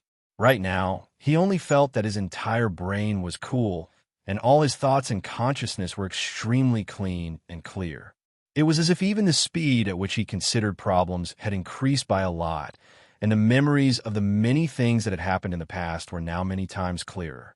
He could even remember the details of what he ate and drank for the past 10 or so days clearly. Such a satisfying battle had allowed his Ice Age meditation art to improve even more rapidly. As expected, the act of defeating his opponents single-handedly allowed Fong Xingjian to express his feelings, venting the frustrations he had accumulated over the past few days of investigations. Hearing Lilia's question, Fong Xingjian said calmly, "Go look for Class 249, since he had already done it, and since he would have to face the Academy's punishment anyway. Fong Xingjian decided to make good use of his time and pick all the students he could. Not only could he secretly learn sword techniques, but he could also increase the familiarity of his Ice Age meditation art. Thinking of how he could single-handedly defeat so many experts in the Academy, he felt that the circulation of his mental cultivation method seemed to be a little faster, and he felt a sense of exhilaration. When I, Fong Xingjian, do things, there are no taboos as long as my heart is at peace." A cold gleam flashed in Fong Xingjian's eyes as he carried Lilia and dashed out. Class 249 was the class whose cultivation time was second only to Class 248. Currently, there were also 8 students in the Academy. The prefectural champion was an aristocrat by the name of Ralph, and he was also a swordsman. There were many knights in the Empire, and there were countless types of martial techniques. However, in terms of the 5 main categories of swords and sabers, staffs and staffs, bows and crossbows, barehanded and miscellaneous, swords and sabers were naturally the most powerful, taking up about half of all the knight cultivators. Swords and sabers had always been the king of the Empire's martial techniques. However, Class 249 was not gathered together like Class 248. Therefore, Fang Xingjian dashed straight to the villa of the prefectural champion, Ralph. At this moment, Ralph was practicing his sword techniques in the training room. His upper body was bare, and he was sweating profusely. Every move he executed, even if it was extremely slow, would cause terrifying vibrations in the air. This was the sound of his muscles and bones trembling crazily, causing the air to tremble and form weak shock waves. Just then, his body suddenly paused, his long sword slanted, and his reduced force field appeared before him like a force field shield. The next moment, amidst a loud explosion, countless cyclones directly smashed through the outer walls of the villa, sweeping through every room in the villa and scrupulously like a typhoon. In midair, Fang Xingjian held onto Lilia's neck like he was holding onto a puppy. Sword chi surrounded his entire body as he slowly descended before Ralph. Fang Xingjian, Ralph frowned and asked, "What do you mean by this?" Every prefectural champion was the cream of the crop in the entire cursed area. All of them were extremely talented people. Moreover, Ralph had spent a total of 7 years cultivating in the academy. Regardless of whether it was his attributes, level, waves, or killing techniques, they were all in the best condition. His true goal had always been to defeat Hamel and then participate in the regional selection. Only those senior instructors in the academy who had gone through the first transition for decades, or old monsters from great clans like Rebecca, who had gone through the first transition, would be able to win against him. In fact, if not for the fact that his team members were slightly weaker than Hamel's, their class would definitely be able to defeat Hamel's class. Therefore, even though he knew that Fang Xingjian had surpassed the speed of sound and was a genius who had displayed outstanding battle prowess in the competition, Ralph still had great confidence. It was because as long as his opponent was a knight who had gone through the first transition, no matter who it was, he had the confidence to defeat them with his sword. If he did not even have this bit of confidence, then what was the point of being a knight? What was the point of being a prefectural champion? It was just like the middle school and high school students on Earth. Even if they had nothing and were ranked at the bottom of the entire grade, they would still have the confidence to trample over the richest man in the world and beat up the president. They would not feel that they were inferior to anyone else. This was the drive of youngsters, let alone a prefectural champion like Ralph. Hearing Ralph's question, Fang Xingjian first let go of Lilia, who was in his hands. Then, with a flick of his index finger, a long sword jumped out from the basket on Lilia's back and landed in his hand. "Receive a sword attack from me first. Get your spirits up. Don't be unable to even receive a single sword attack from me." After saying this, Fang Xingjian slashed down from afar. A vortex with a width of 4 to 5 meters suddenly formed, and then in the blink of an eye, it turned into a huge tornado of sword chi, sweeping toward Ralph. "What?" Dick's eyes were wide open as he said in disbelief. Fang Xingjian tore down Hamel's villa, injured Hamel and the people from Class 248, and then knocked Class 249's Ralph unconscious. "That's right." Class 248's Hailong shouted. "Teacher, quickly take care of this Fang Xingjian from your class. He's going to look for the people from Class 250 again. He's going to turn the entire academy upside down. This is too unreasonable, too overbearing, and it's like a bandit's actions. What right does he have to beat people up like this in the academy, disregarding the academy's rules? What right does he have?" Dick thought of the governor, the headmaster, and Charlie, who had been slapped in the face but had not dared to say a single word, leaving dejectedly. He laughed bitterly and said, Let's go. Well, we'll take a look at the situation first." Hailong did not notice the change in Dick's tone. He only nodded fiercely and said, "Teacher, this kind of undisciplined and disorganized student who brazenly goes against the academy's rules must definitely be severely punished." "Punishment?" Dick let out a cold laugh and threw a glance at Hailong, as if he was looking an idiot. He had wanted to remind him of something, but after giving it some thought, he still shook his head.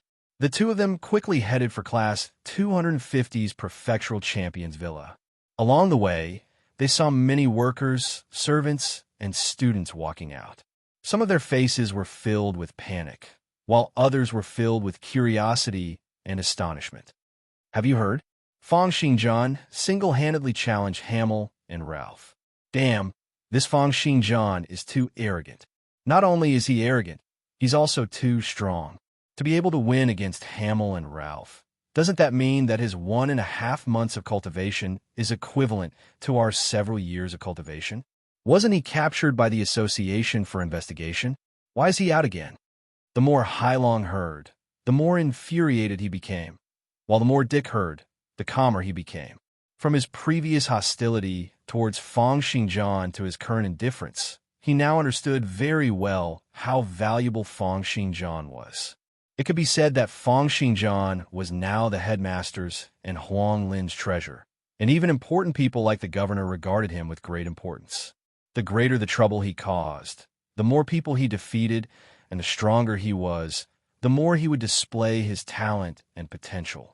Not only would he not be punished severely, but he would also be valued even more. Of course, there might also be some punishments for the ordinary students. Dick had already seen through this point very clearly. When he followed the crowd to Class 250's Prefectural Champion's villa, he could only see large areas of ruins, countless cracks in the ground, collapsed houses, shattered grass, and over 10 long swords stabbed into the ground. Look, that's Class 250's Jervy. Damn it, she lost too.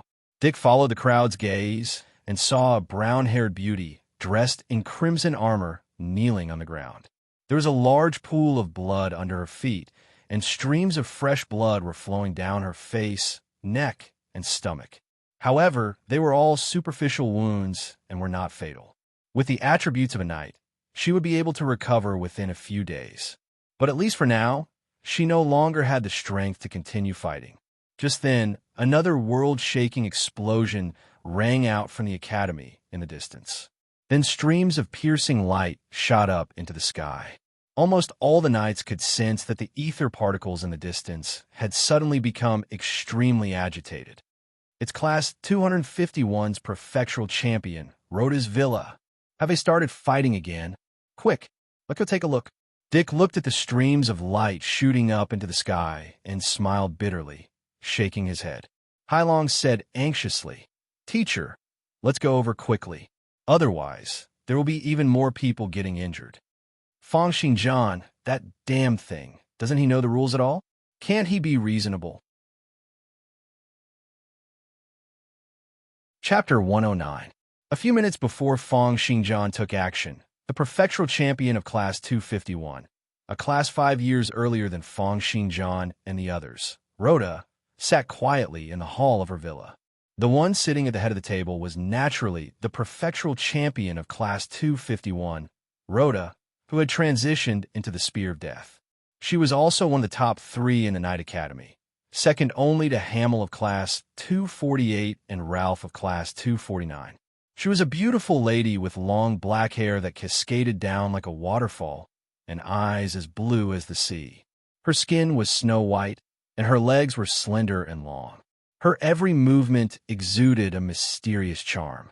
She was the Prefectural Champion of Class 251, Rhoda. She was both a Prefectural Champion and an aristocrat, which allowed her to spend a large amount of resources on maintaining her body every day. Long periods of training had made her limbs slender and strong, giving her a sexy figure. Countless medicinal cuisine essences had made her skin extremely exquisite, silky, smooth like milk. Every move she made exuded an astonishing sexiness and charm. The 3 people in front of Rhoda were the 3 who had been defeated by Fang Xingjian. From Class 252, Renault, who possessed supersonic archery, and Treja Xiu. From Class 253, Claude, who had grown up in the Netherworld Valley but was not proficient in poison arts, had transitioned into the whirlwind of death. Other than Rhoda, almost everyone else present was a knight who had been defeated by Fang Xingjian. Although Xiu, he had not been truly defeated, and even had the confidence to defeat Fang Xingjian with the Ring of Lightning, there was no doubt that in everyone's eyes he had been defeated by Fang Xingjian. This was what made him even more displeased. Moreover, the Ring of Lightning had already been taken back by Rebecca. Seeing that everyone was silent and sitting there quietly, Claude, who had the biggest physique, squeezed his butt causing the chair he was sitting on to creak. After a few minutes, seeing that no one was speaking, he clenched his fists impatiently, finally being the first to break the silence. Rhoda, you're very beautiful, but I don't have the habit of fighting 3 against 1. If you have nothing else to say, then I'll be leaving. A hint of fury flashed in Rhoda's eyes as she said coldly, Your mouth is getting more and more smelly, Claude. Of course, I have my reasons for looking for you today. All 3 of you were defeated by Feng Xingjian, right? Rhoda said slowly. Don't you want to win it back? Or are you going to act as if nothing has happened and let people look down on you and point fingers at you behind your back? Feng Xingjian had defeated students who were of a higher grade than him, and thus received countless praises and adoration. On the other hand, the senior students who had been defeated by him were seen as incompetent by many people, and thus received many malicious comments. Claude and the other 2 were all geniuses of their own world. How arrogant were they? How could they be willing to accept this? However, when Feng Xingjian displayed his swordsmanship that surpassed the speed of sound, it completely destroyed their hopes of getting lucky. Even Xiao Yi, who was the most confident among the 3 of them, knew that if he did not rely on the Ring of Lightning, it would be impossible for him to defeat Feng Xingjian. Hearing Rhoda's words, Renaud put on a fake smile and said, Feng Xingjian has transitioned into a windstorm sword hero, and he has already surpassed the speed of sound even though he has not completed the first transition. How fast will he be when he has completed the first transition a few years later? Of course I want to defeat him, to trample him under my feet, Renaud said fiercely. I wanted to see him kneel on the ground and beg for mercy, begging me to forgive him, but forget about it. I know my own talent, and it will be very difficult for me to catch up to him in this life. Saying this, he laughed coldly. Moreover, Feng Xingjian has been captured by the Association for Investigation. He's already crippled, and he has offended the royal family. He can't even fend for himself, so why should I go against a dead man? Haha, Renaud, if you really think that Feng Xingjian will fall just like that, then I can only say that you're too childish. I've really overestimated you. Seeing the fury on Renaud's face, Rhoda was very clear about this. A 16-year-old windstorm sword hero, a 16-year-old warrior who transcends the speed of sound. How can those important people give up on him so easily? Moreover, I have someone in the ward who has just received news that he has already woken up. Therefore, I dare to say that not only will Feng Xingjian be fine after being taken away by the Association, he will even be released in one piece. By then, there will probably be no one in Cursed who will be able to control him. Renaud remained silent. Xiao Yi frowned and said, Then what are you trying to say? If Feng Xingjian is really released, then it's even more impossible for us to touch him. If such a genius were to be harmed, the Knight Association will definitely get to the bottom of this.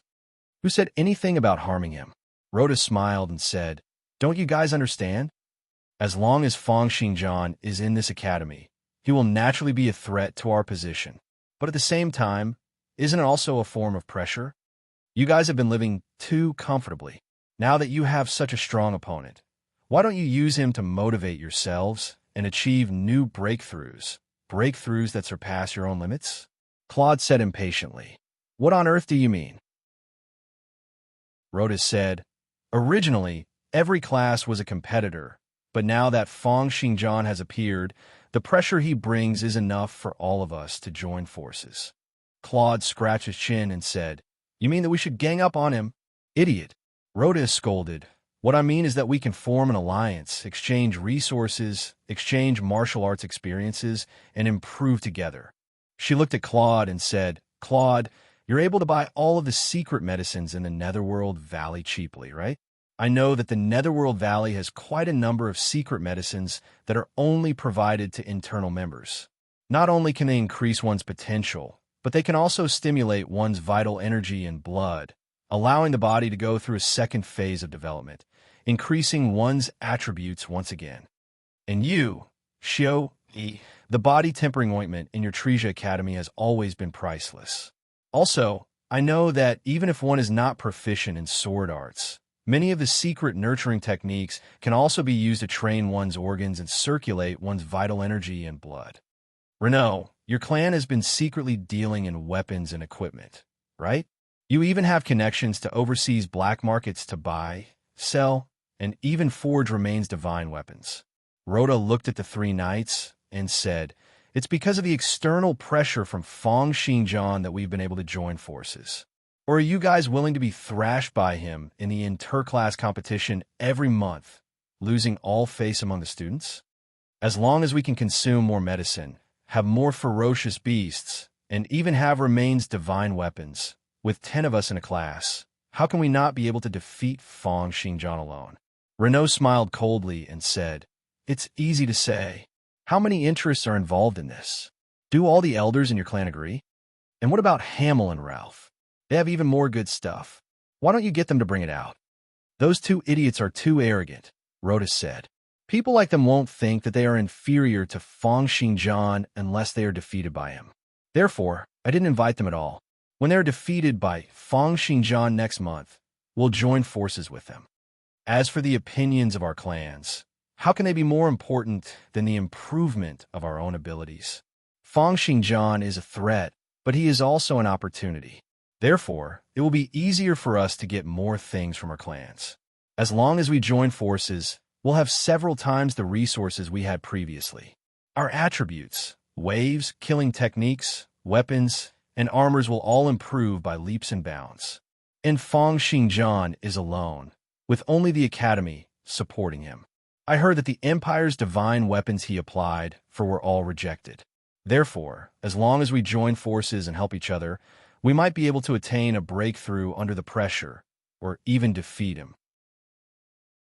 The greater the pressure, the greater the rebound. All of you want to advance to become conferred knights, right?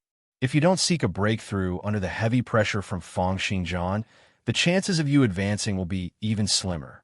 After saying that, Rhoda assessed the three of them. Seeing how they seemed to be tempted, the corners of her lips curled up into a smile.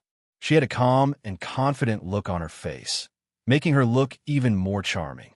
The four of them then started discussing the details of the exchange of resources and experiences. Over 10 minutes later, strong gales blew past, and the door to the villa was knocked open with a bang. Feng Xingjian walked in with Lilia in his hand.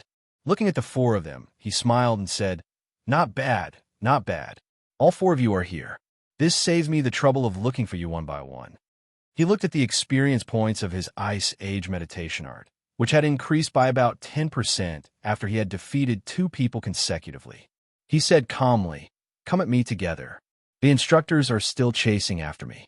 I can only keep you guys here for half a minute at most."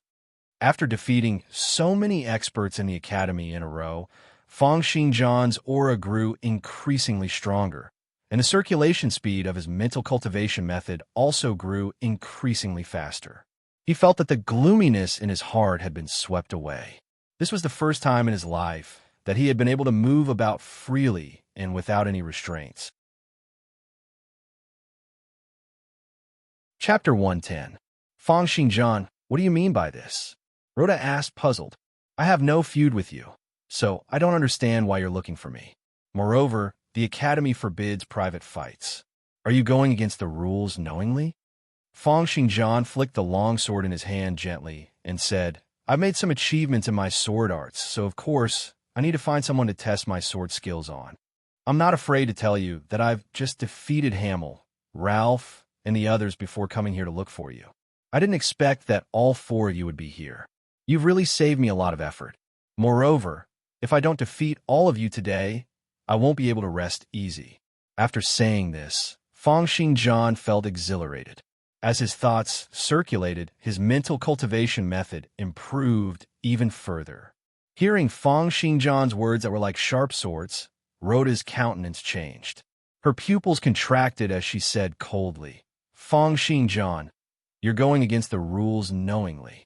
You're not showing any respect for the Academy's rules, the headmaster, or the Knight Association. Are you thinking of rebelling?" Feng Xingjian shook his head and said calmly, "Don't talk about rules with me. If everything in this world can be done with rules, then I wouldn't have come here to learn sword arts. The reason why I'm learning sword arts is so that I can ignore rules. Therefore, I, Fong Xingjian, do things without any restrictions. Arrogant. Renault's gaze was extremely vicious. He looked at Fong Xingjian as if he was looking at an idiot. All four of us are here today. Could it be that you're thinking of dealing with the four of us single-handedly? Claude smiled as well. Fong Xingjian, you must have damaged your brain after being unconscious for a few days, right? Do you know what you're saying? Fong Xingjian, do you really think that you can win against the four of us single-handedly? Rhoda still wanted to say something, but Fong Xingjian let out a cold snort and charged out with his sword in hand.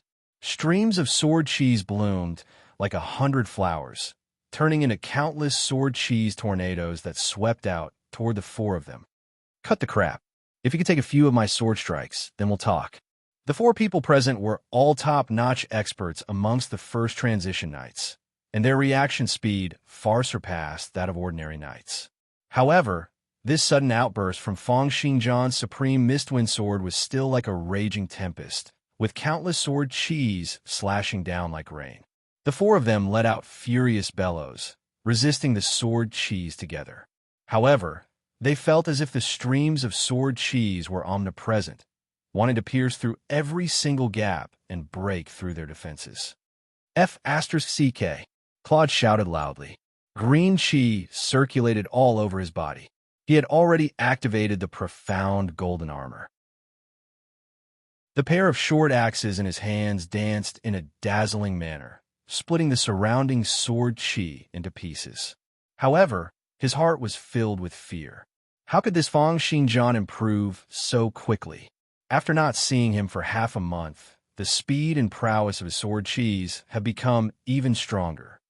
The other three also had the same feeling.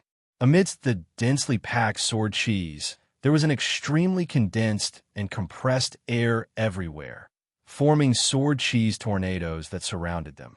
It was as if over 100 knights had surrounded and attacked them in that instant, making it impossible for them to even touch Fong Xingjian's real body. The four of them knew that this was not the time for them to hide their abilities. In an instant, they all unleashed their respective killing techniques. Xiao, he was the first to do so. Within his reduced force field, countless force field shields suddenly appeared. It was like a huge air shield, pushing back the surrounding sword cheese fiercely. Not only did it protect him, but it also protected the other three as well. Then it was Claude's turn. The muscles on his arms swelled up like balloons, and then, like springs that had been compressed to their limits, piercing sounds of the air being pierced through rang out. His two flying axes shot out like two bolts of lightning. Wherever they passed by, all the sword cheese were shattered by his two axes, clearing up a large area in an instant. Renault then let out a soft bellow and drew his bow to a full crescent. With a crisp bang, the 5 homing arrows let out a series of sharp whistles, tearing through the atmosphere and chasing after Fong Xingjian's silhouette. On the other side, a small silver spear had unknowingly appeared in Rhoda's hands. Just as the sword cheese were shattered by Claude and Fong Xingjian's figure was exposed, the small silver spear in her hands instantly started spinning like a high-speed drill. Simultaneously, her body spun, bringing with it a graceful posture. The small silver spear cut across the sky like a bolt of lightning, and the sound of the spear disappeared into void space in the next moment. At the same time that the spear disappeared, silver light suddenly appeared behind Fong Xingjian's back. The rapidly spinning spearhead brought along a series of spiraling air currents as it suddenly appeared and pierced fiercely toward Fong Xingjian's back. It was Rhoda's killing technique, the Void Penetrative Divine Spear. It was a powerful secret technique that allowed one to attack directly through the gaps in space, regardless of distance. Although this Void Penetrative Divine Spear did not have any extraordinary powers attached to it, each spear attack was very elusive and hard to detect. Moreover, although the spear only had the power of Rhoda's flesh and blood, the power of this spear attack had gathered the trembling power of all the muscles throughout Rhoda's body. It also had the leverage of the small silver spear, as well as the twisting and spiraling piercing force. Wherever the small silver spear passed by, even the air seemed to be pierced through. The tip of the spear even brought along a cone-shaped shockwave. With this spear attack, Rhoda would be able to pierce through even the armor plate of a tank on Earth, let alone Feng Xingjian's body of flesh and blood. From the front, there were homing arrows coming from all directions, while from the back, the void-penetrative divine spear pierced toward Feng Xingjian's back along with all of Rhoda's strength. Faced with such an attack, even Hamel, who had previously been the strongest in the academy, could only choose to take it head-on and suffer from internal injuries. And with Feng Xingjian's defense and physique, if he were to take it head-on, he would suffer from serious injuries. Therefore, at this critical moment, Feng Xingjian finally once again displayed his terrifying abilities, which allowed him to dominate first transition knights. The reduced force field was like tiny ripples, accurately encompassing the 5 homing arrows and the small silver spear. To begin with, Feng Xingjian's strength was not comparable to theirs, and, at this moment, the reduced force field was unable to fend off their attacks. However, no matter how weak it was, it had at least slowed down the attacks of the arrows and spear. With this delay of less than 0.1 seconds, Feng Xingjian had already twisted his body. Sword cheese spurted out, and he stuck close to the tip of the small silver spear, avoiding the opponent's attack. At the same time, the long sword in his hand flashed continuously, and the 5 homing arrows shattered at the same time. There was no way to tell which one was in front and which one was behind. However, Taro and Renault's attacks did not stop there. Just as Feng Xingjian broke through their first round of attacks, another 5 homing arrows were shot out, and Taro once again sent out a spear that appeared and disappeared mysteriously. The tip of the spear drilled out from an inch away from Feng Xingjian's skin, but Feng Xingjian, who was moving in extreme speed, managed to dodge it. Ding ding dang dang, swoosh swoosh swoosh swoosh. The sounds of arrows being shattered rang out continuously, surrounding an inch around Feng Xingjian's body. Densely packed spear shadows appeared, chasing after Feng Xingjian like maggots attached to bones. Claude continued to wave his axes, continuously shattering Feng Xingjian's sword cheese. Xiao Yi remained still, enveloping the 4 of them with a force field shield, ready to defend against Feng Xingjian's lightning-fast attacks at any moment. With the 4 of them joining forces, it seemed as though they had completely suppressed Feng Xingjian and even had the possibility of winning. It was also at this moment that more and more instructors and students finally arrived at the scene. Looking at the battlefield that was like a typhoon passing by, hints of astonishment flashed in their eyes. However, looking at Feng Xingjian, who was gradually being suppressed, they were even more astonished. This Feng Xingjian went for wool and came home shorn. Did he not expect that he would encounter 3 prefectural champions at the same time? 3 prefectural champions, 1 in second place, a total of 4 powerful knights.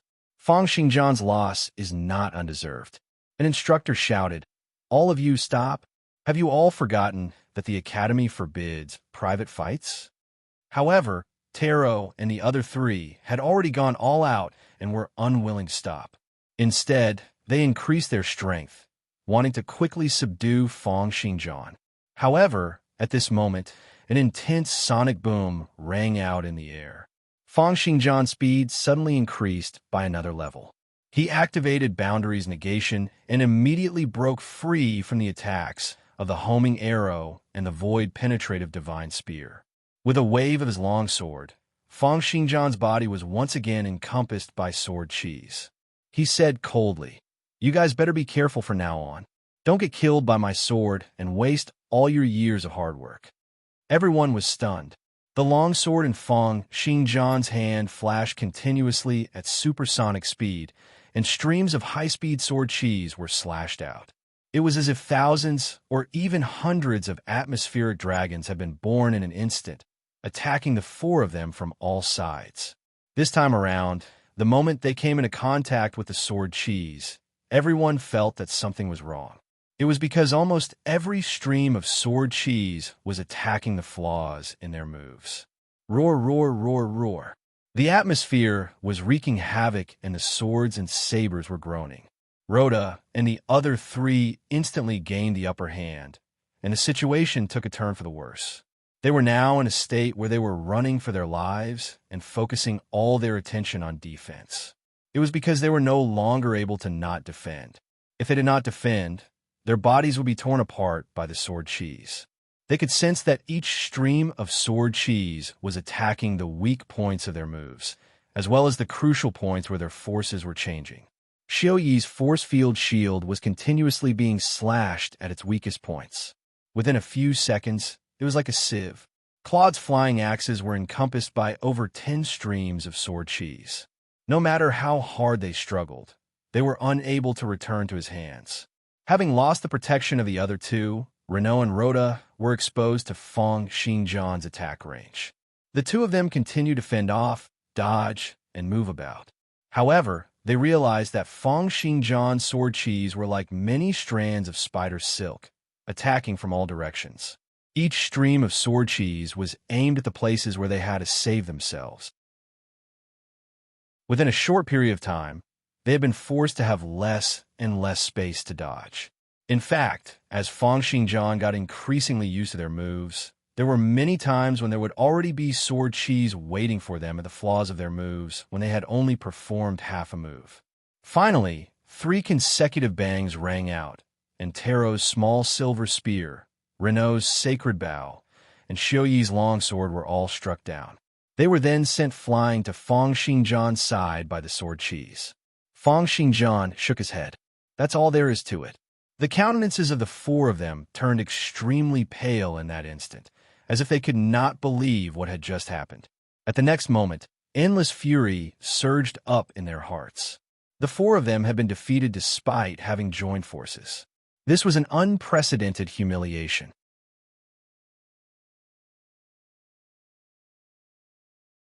Renault, Xiaoyi, and Claude abruptly raised their heads and looked at Rhoda, whose long black hair was turning yellow and white. Guilt and understanding appeared in their eyes. After Rhoda said this, Feng Xingjian's eyes widened for the first time.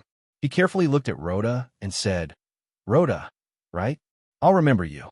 What you said is very good. A knight's body can be defeated, but a knight's honor cannot be casually insulted. You're right. I'll remember this." But when he said the word, "but," Feng Xingjian was still standing at his original spot. However, when he said the word "yes," Feng Xingjian was already standing next to Rhoda, with one hand on her shoulder. No one in the entire place was able to see how he had done it. No matter how impassioned one is, it won't be able to change the difference in reality. A person's abilities won't increase just because of a few words. But Rhoda, I'll remember your name. Feng Xingjian's finger tapped lightly on Rhoda's forehead. A soft sound rang out, and Rhoda's brain was concussed continuously. She was about to faint very soon. The waves of ether particles throughout Rhoda's body weakened due to the weakening of her consciousness. In the end, she could only hear Feng Xingjian saying, "You could try to work harder and see if you can catch up to me." Rhoda only felt that Feng Xingjian's words were filled with boundless coldness and loneliness. The next moment, her body turned limp, and she fainted completely. Feng Xingjian caught her body and placed her on the ground. He then turned his head, looked at Renault and the other 2, and asked, "Do you guys still want to fight?" Claude was the first to step out and said calmly, "Feng Xingjian, you've won this time around. After I've mastered the 100 poison battle physique, I'll challenge you again." With that, he left without even turning back. The strong wind blew his hair, revealing his bare chest. He was like a lion on the plains. Renault and Xiao exchanged a glance, their eyes filled with fury and embarrassment. They left without saying a word. Although they had been shocked by Rhoda's pride, it was impossible for their feelings of fury and jealousy toward Feng Xingjian to be expressed with just a few words. Feng Xingjian casually dissipated the sword cheese and threw the weapons of the 4 onto the ground. Just then, 2 sharp whistles rang out, accompanied by 2 black lines in midair. The headmaster and Huang Lin appeared once again. Seeing the 2 of them appear, Hailong, who was behind Dick, was the first to step out and shout, "Headmaster, Master Huang Lin, Fang Xingjian randomly attacked students in the academy, injuring over 10 of them. He's lawless and has no regard for the academy's rules. He even tore down 3 villas, injuring over 10 servants. Seeing this, Dick laughed coldly in his heart. Idiot, you were the first to charge up. The headmaster will definitely remember you. As expected, Headmaster Jackson was still thinking of how to get Fang Xingjian out of this. But when he saw Hailong, who had come up, he frowned. This was simply forcing him to abdicate in front of everyone, threatening the leader. Of course, he could not reprimand Hailong immediately. He merely took a long look at Hailong, remembering his identity, and said slowly, Fang Xingjian, is what Hailong said true? Hailong said proudly, Headmaster, now that we have all the evidence, there are so many teachers and students here who saw him attacking Renault and the other 3, and even severely injuring Rhoda. We must punish this maniac severely. Jackson's frown deepened, but Hailong was still unaware of this and continued to speak arrogantly. Jackson had already made his evaluation of Hailong in his heart. Although his talent in martial arts isn't bad, his brain isn't very bright, and he doesn't have any sensitivity at all. He's only suitable to be a fighter. It was only when Fang Xingjian glared at Hailong that Hailong stopped talking and subconsciously took 3 steps back. Then he realized that with the headmaster right next to him, how could Fang Xingjian still dare to be arrogant enough to hit him? His face turned red, and he bellowed, Fang Xingjian, the headmaster is right here. Are you still not convinced and want to attack me again? Long-winded. With a flash, Fang Xingjian disappeared and reappeared from his original spot. Hailong, who was at the other side, had yet to react when he was sent flying, spinning. An intense pain appeared on his face, and when he was in midair, he spat out 2 teeth. He looked at Fang Xingjian with a flushed face, unable to believe that the other party could be so arrogant. He shouted loudly, Fang Xingjian! Hailong was sent flying once again, and this time around, even the other side of his face was swollen. He wanted to shout again, but Fang Xingjian's gaze was fixed on him like a sword's edge. It was as if his voice had been nailed to his throat. Hailong could only look toward the headmaster for help. The headmaster did not even look at him. Instead, he frowned and looked at Fang Xingjian, asking, Fang Xingjian, you've randomly attacked students in the academy and destroyed the dormitories. Do you have anything else to say? I have nothing to say, headmaster. I'm willing to accept the punishment.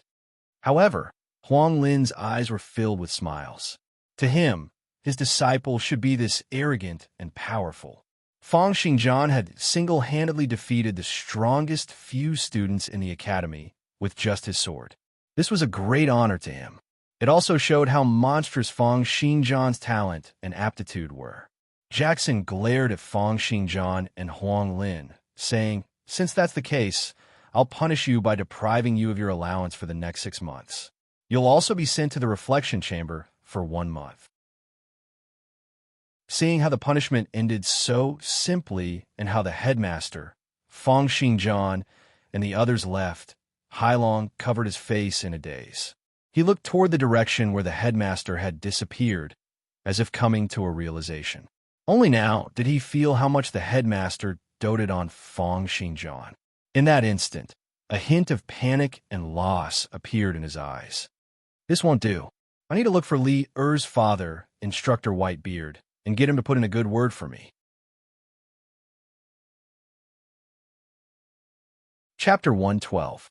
In the Academy's reflection chamber, Fang Xingjian sat cross-legged on the floor, continuously rehearsing the nurturing sword techniques he had picked up from the process of consecutively defeating a few prefectural champions. This time around, he had picked up another 4 sets of nurturing sword techniques. With the reinforcement of the unparalleled sword intent, the speed at which he picked up sword techniques increased. It was as if he could pick them up the moment he learned them, and the moment he practiced them, he became proficient. In less than a day, all 4 sets of nurturing sword techniques had already reached level 10. It was a pity that they all overlapped with the nurturing sword techniques he had cultivated in the past, and were unable to increase his additional attributes.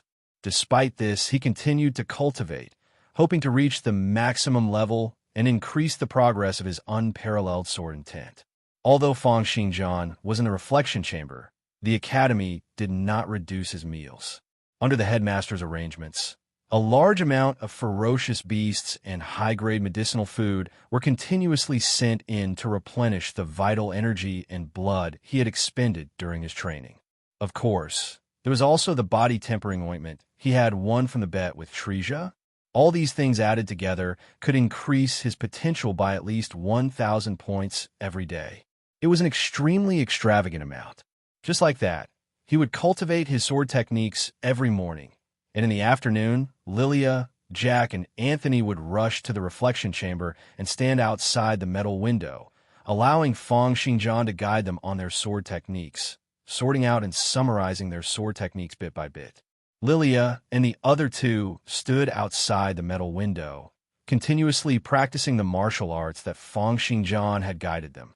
Regardless of whether it was Lilia, Jack, or Anthony, all of them were extremely serious in their training. It was because Fang Xingjian had proven himself to be correct time and time again, especially when he had consecutively challenged 6 prefectural champions, proving his authority in sword arts. Fang Xingjian's eyes were like sharp sword gleams, occasionally sweeping past the bodies of the 3 of them. With the reinforcement from his unparalleled sword intent, he was able to see each and every one of their movements clearly. Their flaws were continuously magnified in his eyes. Every hint of incomplete force, every wastage of power, and even the slightest hindrance in the circulation of vital energy and blood were all seen by him. Then, with a slight flick of his finger, sword cheese swept out in the confinement room. He used his sword fingers to move the atmosphere, creating strong currents of sword cheese that struck Lilia's body. The latter's body trembled slightly, and a trace of red flashed across his face. At the same time, he felt the force enter his body.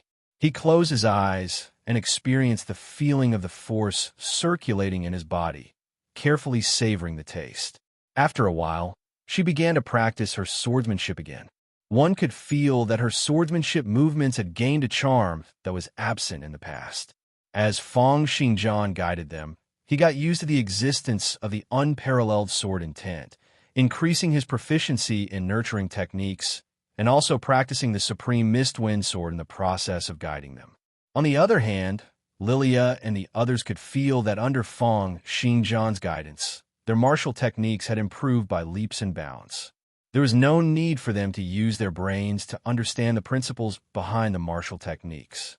As long as they followed the guidance given by Fang Xingjian and learned and simulated the force they sent out, their proficiency in the techniques would soar up at a crazy rate. One day of training was comparable to 10 days of training in the past. The moves of the martial techniques were the same for everyone, but everyone's physical bodies were different. Therefore, when the same move was performed by different people, there would be slight differences. However, Fang Xingjian's control over the movements of the physical body and the strength of the body was already at the level of a grandmaster. He was the authority amongst the authorities, able to guide people in the most correct direction. This kind of carefree cultivation was addictive. They could not wait to be together with Fang Xingjian 24 hours a day, receiving his guidance at all times. Just as they were receiving guidance, Ferdinand, Zhou Yong, and Carter also arrived at the confinement room. Ferdinand did not say a word, but brought over 2 booklets and said, "Xingjian, I heard that you're collecting nurturing sword techniques. Although our Aristocrat Knight Academy isn't famous for our sword arts, we've also collected some sword techniques. I've found someone to bring them over. Take a look and see if they're suitable." Zhou Yong and Carter also walked over. Right now, they were completely convinced of Fang Xingjian's abilities and took out all the nurturing sword techniques they could collect, as well as 50 gold each as an apology gift. With a sweep of Fang Xingjian's sword fingers, a total of 4 secret manuals were brought over to him by over 10 streams of sword cheese. The secret manuals flipped through rapidly in the breeze, and after a short half an hour, he had already learned all the sword techniques in the manual. Another 4 sets of nurturing sword techniques appeared on his stats window. Ferdinand looked at Lilia and the others, who were practicing under Fong Xingjian's guidance, and his eyes shone with envy. He plucked up his courage and asked, "Xingjian, can I get you to give me some guidance in my martial arts?" He was not envious of Lilia and the others' rapid improvement, as he did not know the effects of Fong Xingjian's guidance. He was just envious that they could get close to Fong Xingjian in the academy. Even a fool would know that Fong Xingjian had a bright future ahead of him. After all, not only did he have extraordinary talent, he had transitioned into a windstorm sword hero and had even broken through the speed of sound. There was also the faint backing of an important character, and even the Royal Knight Association could not do anything to him. Ferdinand thought to himself, Fong Xingjian is just about to rise up with his talent. Even if he can't become a divine-level character in the future, he'll definitely become a second transition level 29 pillar of the country, an important character like Governor Devitt. If I can find a chance to get on good terms with him now, I'll be able to reap huge profits in 10 years' time. Fong Xingjian threw a glance at him, then at Zhou Yong and Carter, saying, "Sure. Tell everyone in the academy that anyone can come to me to receive my guidance. It's just that they must bring at least one sword technique, be it nurturing, training, or killing techniques." Fong Xingjian knew that the unparalleled sword intent was a sword technique that had reached the maximum level. Although he wanted to accumulate more nurturing techniques to increase his daily potential gain, he would not be stingy with learning other sword techniques to strengthen his sword intent. It was a pity that although Fong Xingjian had spread the news, other than Lilia, Jack, and Anthony, only Ferdinand came the next day. Zhou Yong was a sword practitioner, so of course he was willing to come and try out Fong Xingjian's guidance. Even if the guidance was ineffective, he would still be able to ease the tension between him and Fong Xingjian. However, he was a member of the Treja clan. Coming to deliver the sword arts manuals the day before was already his limit. How could he possibly come to look for Fong Xingjian for guidance? As for Ferdinand, he was purely here to get closer to Fong Xingjian. His clan had already spoken to him, asking him to put in all his effort to get on good terms with Fong Xingjian. Carter, who had also come to deliver the secret manuals the day before, did not come. He was cultivating spear arts, and he was too embarrassed to come and get closer to Fong Xingjian. After all, they were all youngsters, full of youthful vigor. How many of them would admit that they were not as good as others when they were not even 20 years old? Only someone like Ferdinand, who had been nurtured by his parents as a master of the ways of the world, would do something like this. Seeing Lilia, Jack, and Anthony starting to practice their martial arts, occasionally sending out streams of sword cheese from Fong Xingjian's fingers, hitting their bodies, Ferdinand smiled and said, "Xingjian, what do you say? Are you going to spar with me using sword cheese, just like them?" Ferdinand was from an aristocratic family in Kurst. He was dressed in white robes, and with his fair complexion, he appeared to be very elegant. When he smiled like this, it made it easier for him to get close to others. Of course, this was how it looked on the surface. In fact, Ferdinand did not feel that Fong Xingjian would really be able to give him any guidance. After all, what he cultivated was the long spear, while Fong Xingjian cultivated sword arts. It was just like how on earth, if a boxer wanted to give guidance to a wrestler, the latter would obviously ignore him. The two of them might even end up fighting. Fong Xingjian looked at Ferdinand and nodded to himself. Back in Demonic City, he was also considered a second generation. Although he was not highly regarded, he had seen many other outstanding second generations. However, he could not help but admit that at least Ferdinand looked very outstanding. This was especially so when compared to Jack, Anthony, and even Lilia. This Ferdinand appeared to be very refined and polite, with a better disposition and self-restraint. Dressed in white robes, he had the demeanor of a noble young master. However, the long spear he carried on his back had a hint of killing intent, making him look more like a strategist on the battlefield. Chapter 113. Hearing Ferdinand's question, Fong Xingjian shook his head. Of course, it was impossible for him to use sword cheese to guide Fong Xingjian right from the start. After all, sword cheese were air, and he was attacking by lashing out at the air with his strength. This could transmit force, but it was impossible for him to sense the circulation of the other party's muscles through this.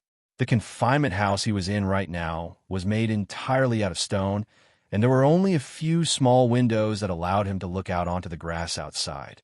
It was not a problem for him to use it to observe other people's martial arts and then shoot out sword cheese to guide them. However, it was impossible for him to engage in close combat unless he tore down the house without any reservations.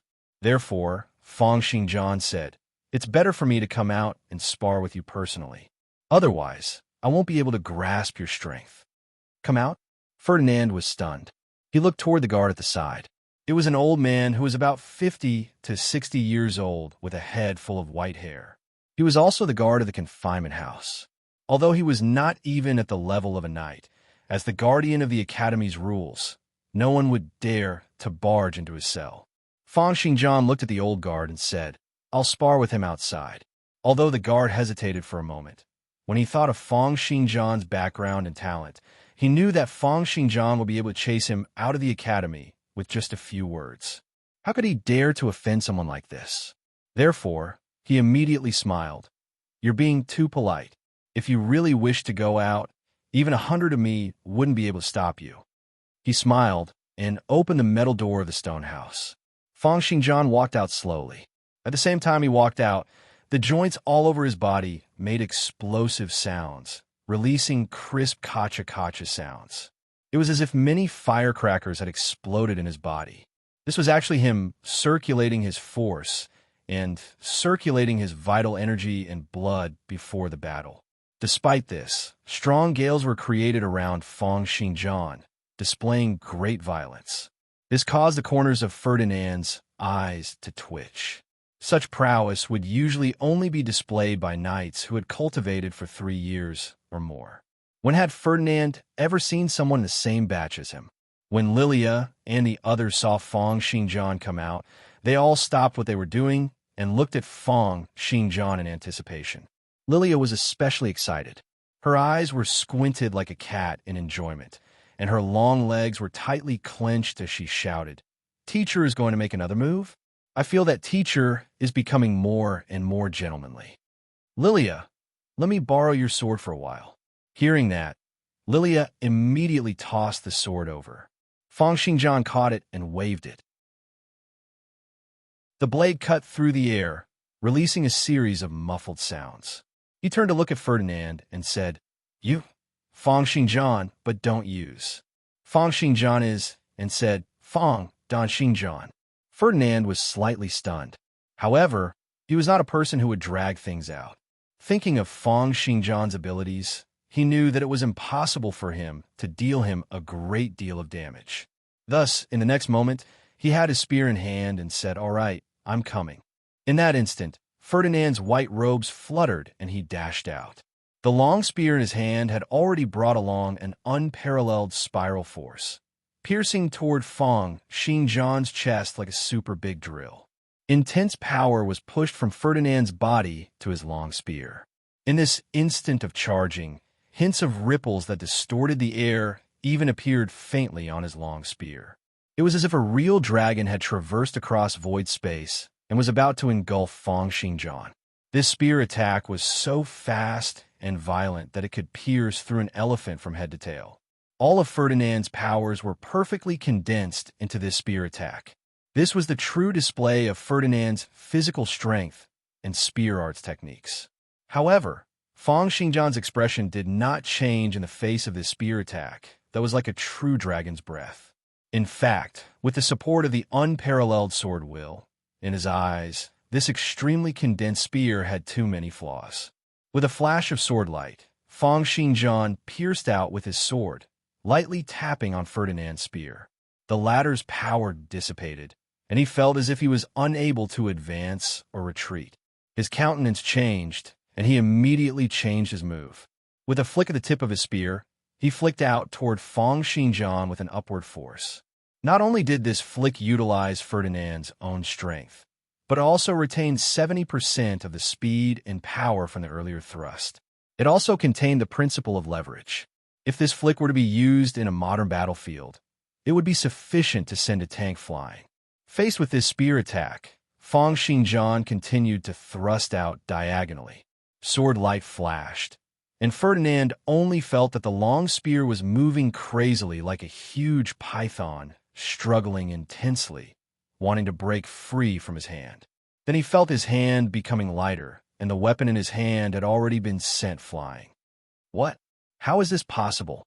Ferdinand looked at the long spear that had landed on the ground in disbelief. I started practicing spear arts at the age of 6, and the first thing I did was to hold onto the long spear tightly. The spear I'm holding onto right now. Unless I'm willing to, even 10 wild bulls won't be able to pull it away. How on earth did he do it? I didn't feel a huge force coming at me.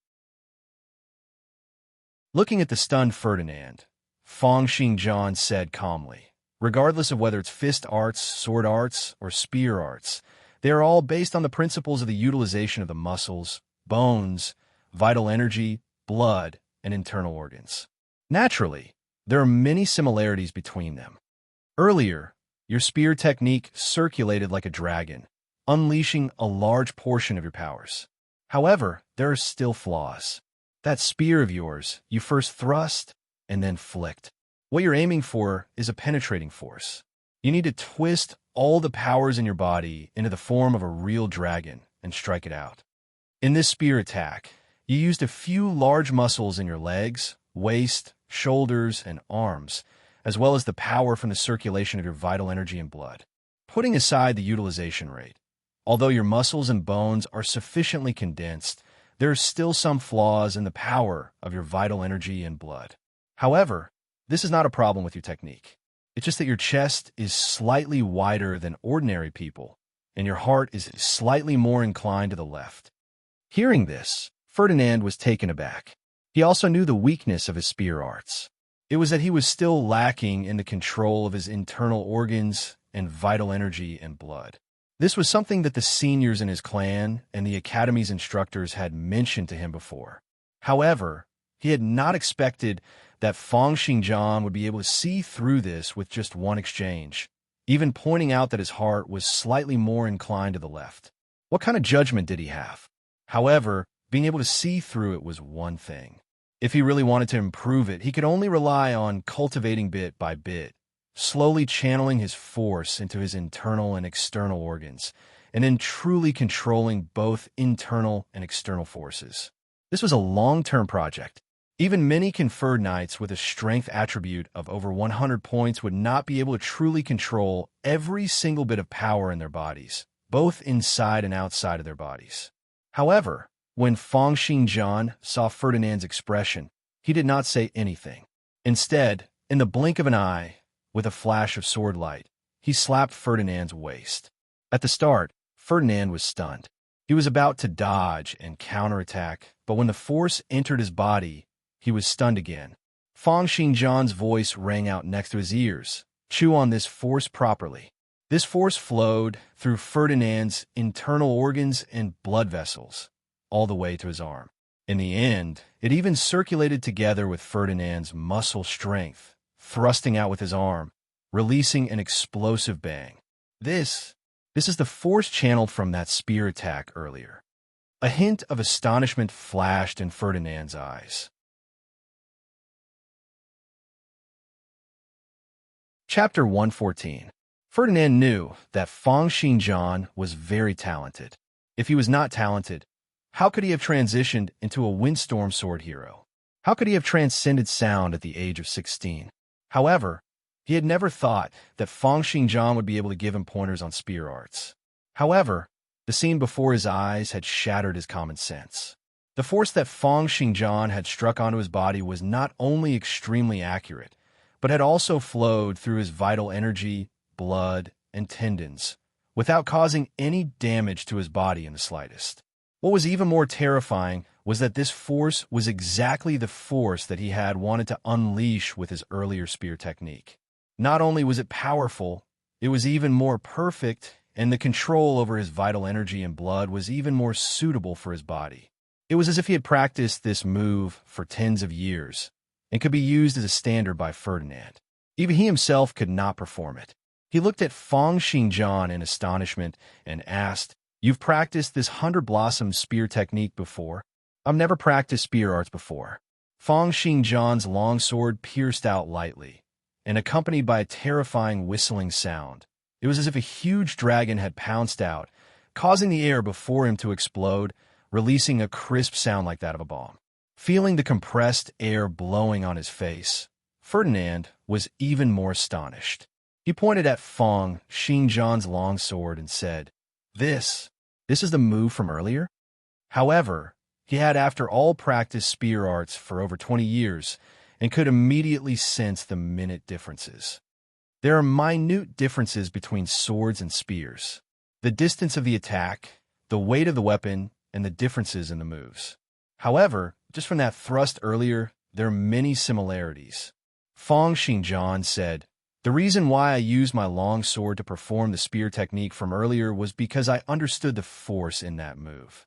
Knowing how to circulate the force makes things much easier." Knowing how to circulate the force makes things much easier? Ferdinand looked at Feng Xingjian with a different gaze than before. It was because he recalled what his grandfather had once told him.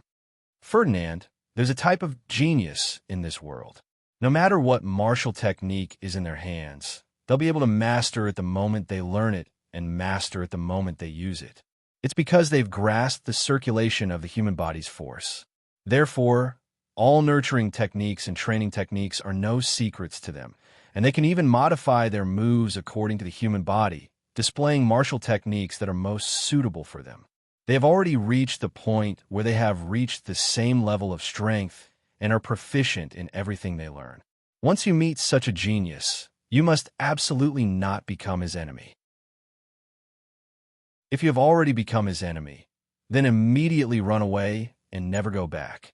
Ferdinand looked at Feng Xingjian, already treating him as a super genius who had the same level of force as him. He said respectfully, "It's been hard on you to guide me like this." Feng Xingjian did not mind the change in his attitude, because with his strength and talent, it was natural for him to be respected. This was especially so after he had obtained the unparalleled sword intent. Ordinary physical moves were no longer secrets to him, and he could find the similarities between sword techniques. No matter what kind of move or technique it was, he would be able to see its flaws with just one look and would be able to execute it with just a few exchanges. Of course, this was not because he had really learned the technique, but because he could imitate the same force movements he had seen in sword techniques. Just like the jab of a fist, the thrust of a long sword, or the thrust of a long spear, they were all the same. Or the slash of a blade, the slash of a sword, or even the hack of a staff, they were all similar in terms of force exertion. Feng Xingjian's sword arts, because of the unparalleled sword intent and his talent in the world's #1 sword arts, had already reached the same level of force. Therefore, he was able to imitate other blade techniques, staff techniques, and even palm techniques and fist techniques, and execute the same force exertion. Even if he were to learn other types of martial techniques now, he would be able to pick them up very quickly. However, this would be equivalent to starting all over again, and there was clearly no need for this. Moreover, because his nurturing and training techniques covered almost every inch of his flesh and blood, even if he were to learn other types of martial techniques, it would only be a waste of time. However, if he were to use such means to guide others, it would be too terrifying. Therefore, for the next hour, Ferdinand continued to perform various spear techniques, nurturing, training, and even killing techniques to attack Feng Xingjian. Each time, they would be easily countered by Feng Xingjian. Feng Xingjian then pointed out the flaws in his martial techniques, and in the end, he would send a force through his body, allowing him to slowly digest the meaning behind it. So that's how it is. I've always thought that my 100-blossom spear technique has already reached perfection, but I don't know why I'm still unable to reach level 10 after so long. It's because I'm lacking that little bit of energy from the beating of the atrium. However, the atrium is inside the human body and is extremely fragile and delicate. If one were to circulate energy here, the slightest carelessness would result in internal injuries or even death. Only you, Xinjiang, who has reached the realm of interlinked forces, will be able to grasp the circulation of my body so easily, and even be able to demonstrate the power to the standard. Ferdinand looked at Fang Xinjiang in astonishment, his gaze filled with a sense of exhilaration. Under Fang Xinjiang's guidance, he was able to find the most accurate circulation of force in an instant. To a martial artist, this was an extremely satisfying experience. It was just like a high school student doing physics questions, with someone explaining to him the correct solution process as he did so. There was no need for him to think about it in detail by himself. Hearing Ferdinand's words, Fang Xinjiang nodded and said, "When practicing martial techniques, both nurturing and training techniques have to pay great attention to the standard of the movements, as well as the correct circulation of the muscles, vital energy, and blood. Only by doing so will one be able to increase the maximum potential, gain the most experience points, and achieve the best training results. Otherwise, not only will it be twice the effort, it will also cause harm to the body." Ferdinand nodded in agreement. It's the same for killing techniques. Regardless of whether it's sword arts or spear arts, in the end, one still needs to perform the most basic moves such as thrusting, flicking, pointing, and parrying. Even when knights are fighting each other, once they enter into close combat, other than the extraordinary power of killing techniques, the physical strength of the killing techniques is also very important. If one is able to perfectly control one's force while practicing the nurturing techniques into one's killing techniques, one would be terrifying in close combat. When he said the word terrifying, Ferdinand took a long look at Fang Xinjiang, thinking that the current Fang Xinjiang was truly terrifying. Early the next morning, Ferdinand brought Carter, who was also cultivating spear arts like him, along with 3 other knights from other classes. All of them were seniors from the same academy as him. Ferdinand called out to Fang Xinjiang, "Xinjiang, see if you can spar with our 3 seniors and give them some guidance." The corners of Fang Xinjiang's lips curled up slightly as he said calmly, "Each of you just have to provide me with a sword arts manual that the academy doesn't have. Although these knights practice spear arts, with their status and influence, it would not be difficult for them to find a sword arts manual that the academy didn't have." Moreover, they had already heard of Ferdinand's request and had brought it here today. After keeping the manual, Fang Xinjiang walked out slowly, took Lilia's longsword, and said to the 3 of them, "All of you can attack together." The 3 of them knew how strong Fang Xinjiang was. How could he not be strong when he had challenged 6 prefectural champions in a row? However, they still had some doubts about what Ferdinand had said about Fang Xinjiang being able to give pointers to other people's saber, spear, staff, and rod techniques after he had reached the same level as force.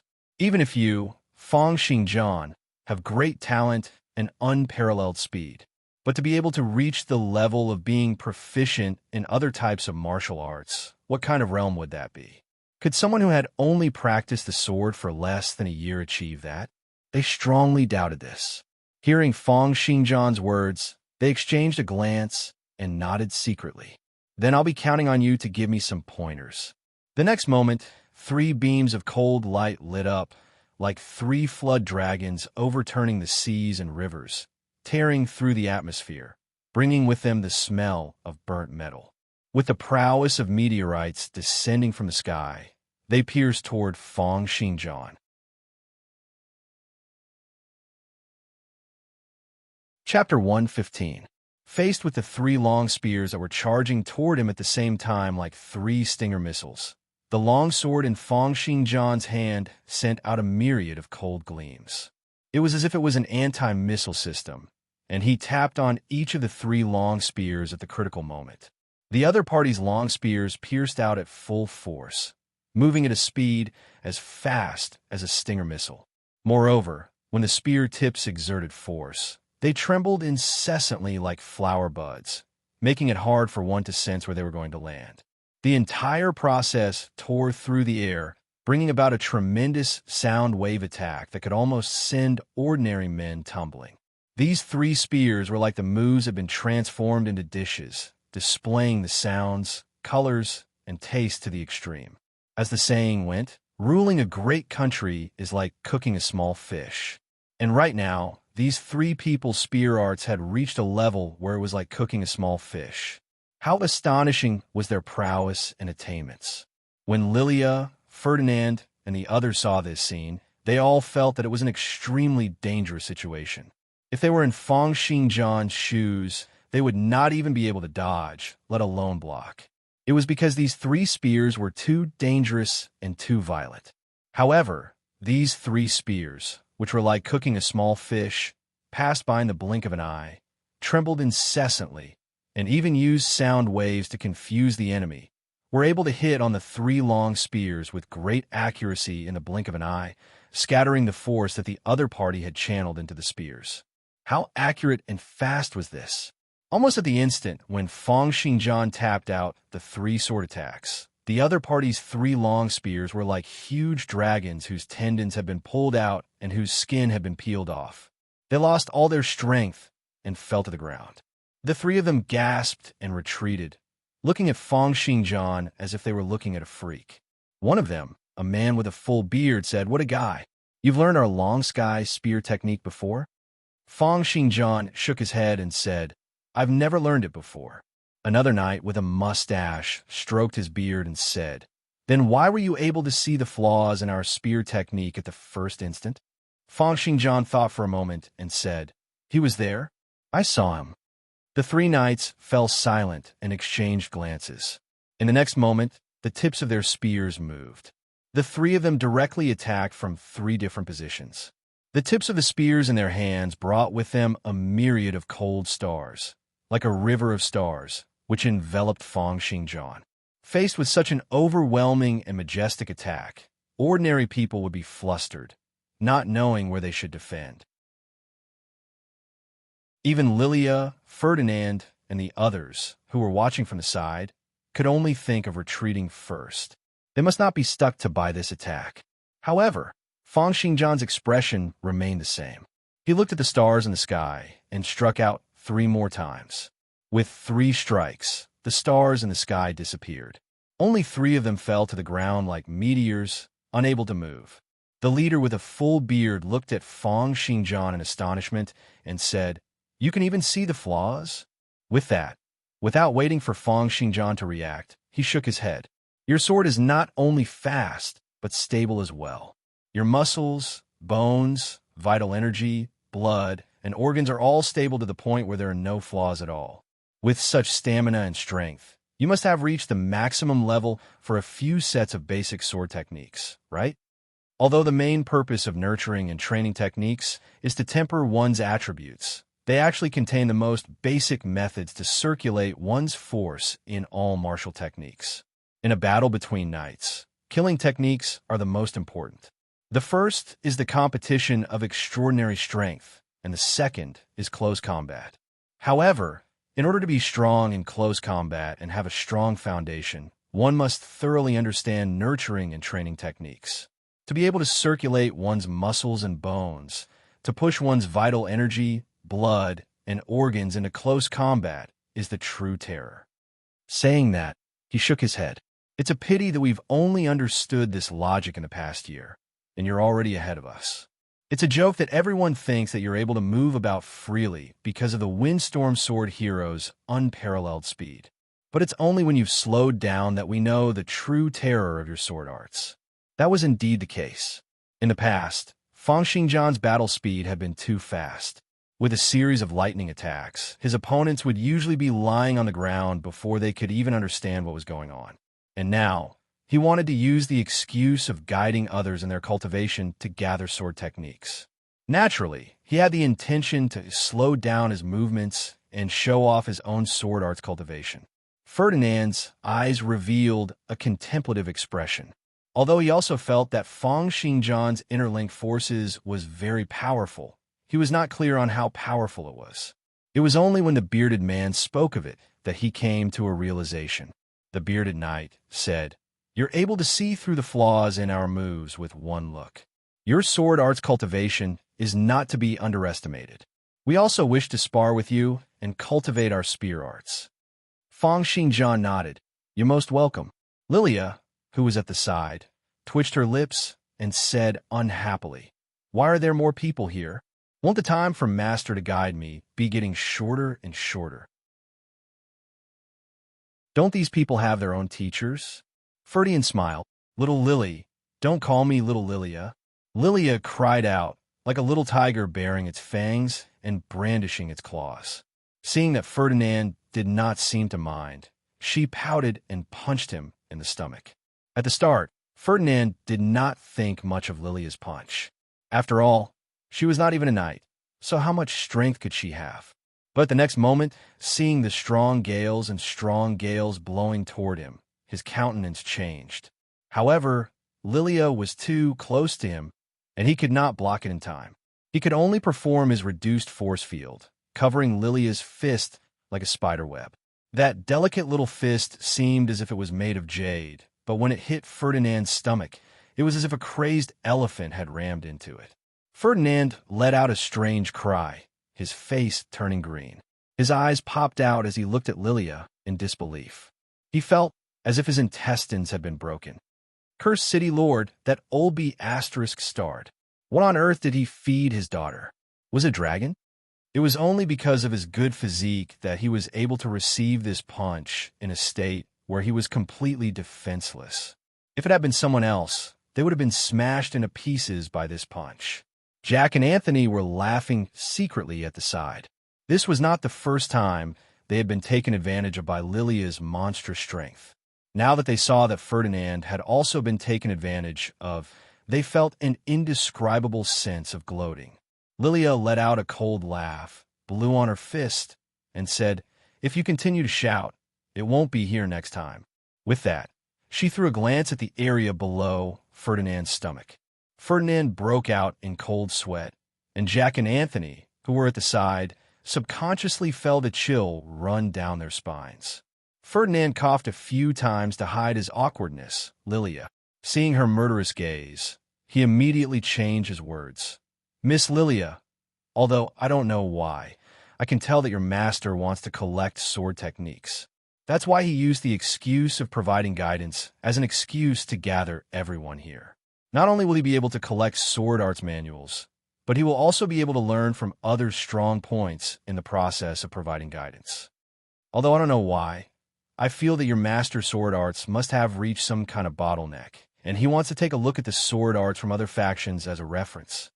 Of course, it's more likely that Xinjiang wants to make use of this power to establish his authority and unify the powers in the academy." However, Lilia did not hear what Ferdinand said after that. "What?" Lilia slapped her thigh and said, "There are many sword techniques in my library. I'll go get them from Master right away." Ferdinand gasped, his legs turning limp as he fell to the ground. He touched his inner thigh and said, "Why did you hit my thigh?" Lilia touched the back of her head and smiled. I'm sorry. Wait here. I'll go back to my library to get the secret manuals."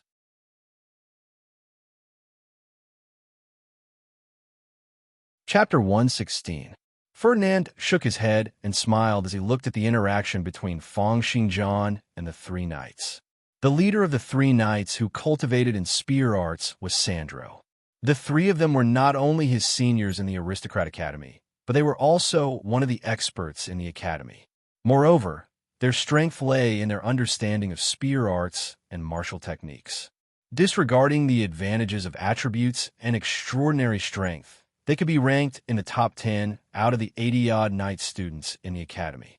They were publicly acknowledged as experts in close combat and techniques. Ferdinand guessed that Fang Xinjiang had the intention to make use of the fact that he had challenged 6 prefectural champions in a row to establish his authority in the entire academy, so as to make all the students in the academy his own people. Of course, he did not know that he had not guessed correctly. Fang Xinjiang only wanted to collect sword techniques. However, this did not stop Ferdinand from thinking of ways to help Fang Xinjiang. He had made use of his connections to invite Sandro and the other two, because he was sure that Fang Xinjiang, who had the same level of strength as them, had the ability to guide the three of them and crush them in terms of martial arts techniques. As long as he made a name for himself, the number of people who would come to seek guidance from Fang Xinjiang would naturally increase. As someone who had personally tasted the profoundness of Feng Xingjian's sword techniques, Ferdinand firmly believed that as long as all the students in the academy had tried it, no one would be able to resist the temptation of receiving guidance from Feng Xingjian. As long as one was a knight, he would definitely be intoxicated by the feeling of constantly growing stronger and gaining a thorough understanding of everything. The truth was similar to what Ferdinand had thought. As the reputation of Feng Xingjian's guidance spread out, especially after the spear arts expert Sandro and the other two admitted that Feng Xingjian's sword techniques were unfathomable and far surpassed any other students or instructors, more and more people came to the confinement room to seek guidance for Feng Xingjian. However, this also affected the students in many aspects. In a vast training room, more than 10 knight students wielding 2-meter-long spears were constantly shaking the spears. Each spear was like a giant python that was constantly shaking the air and emitting buzzing sounds. Their spears moved in tandem, chopping, bursting, thrusting, or flicking, displaying the basic skills of the spear. As for the most experienced knights, the great spears in their hands were like bolts of lightning. Every time they vibrated, it was as if a thunderbolt had struck the sky, stirring up layers of ripples in the air. An instructor in his 50s with a goatee walked back and forth among the students.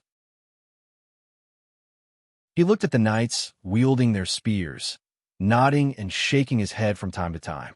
He was the instructor of this spear skills cram school.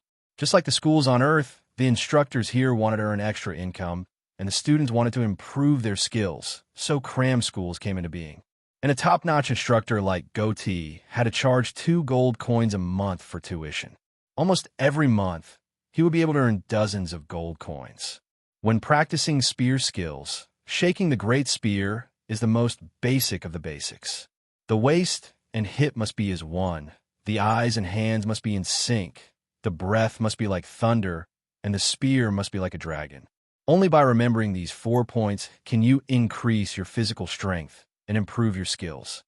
After practicing like this for another half an hour, the instructor stopped and said, "All right, today's warm-up will end here. Next, all of you come and stab me with your great spear." Stab each other with the great spear was a very cruel method in spear training. After all, the two of them were wielding 2-meter-long spears. It was not like fighting with bare hands or swords where one could hold back. Stab with the great spear would often leave a large hole in the opponent's body, and the opponent would either be dead or heavily injured. Only a goateed instructor like Zhang Xian, who had the strength of a pinnacle knight, and whose opponents were all talented official knights, would dare to train in such a manner. If an ordinary army trained like this, perhaps half of them would die every year. However, it was this kind of valiant training that could stimulate a person's body, reaction, and mental endurance. It would allow a person to be calm in real battles, and even face death directly. After the goatee instructor finished speaking, the long spear in his hand trembled violently, emitting a vigorous feeling of power. Everyone felt as if they had suddenly arrived at a battlefield, in the midst of thousands of soldiers and horses, in the midst of a bloody atmosphere.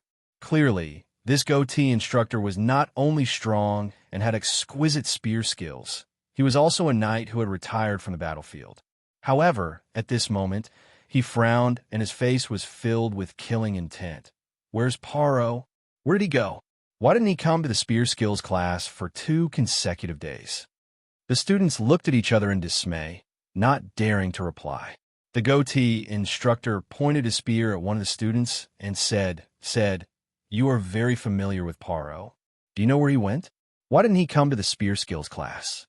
As he pointed his spear, the air boiled and the sound of the spear vibrated violently.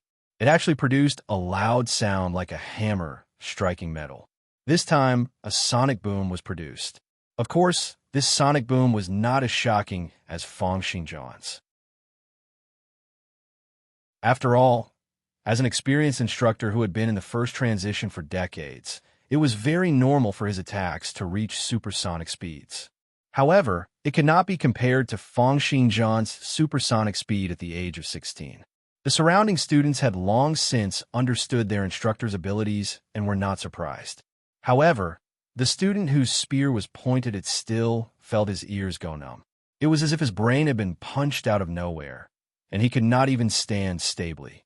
His face turned pale, and he said, "Instructor, Paro has gone to Fong Xingjian's place." "That Fong Xingjian again?" The goatee instructor frowned.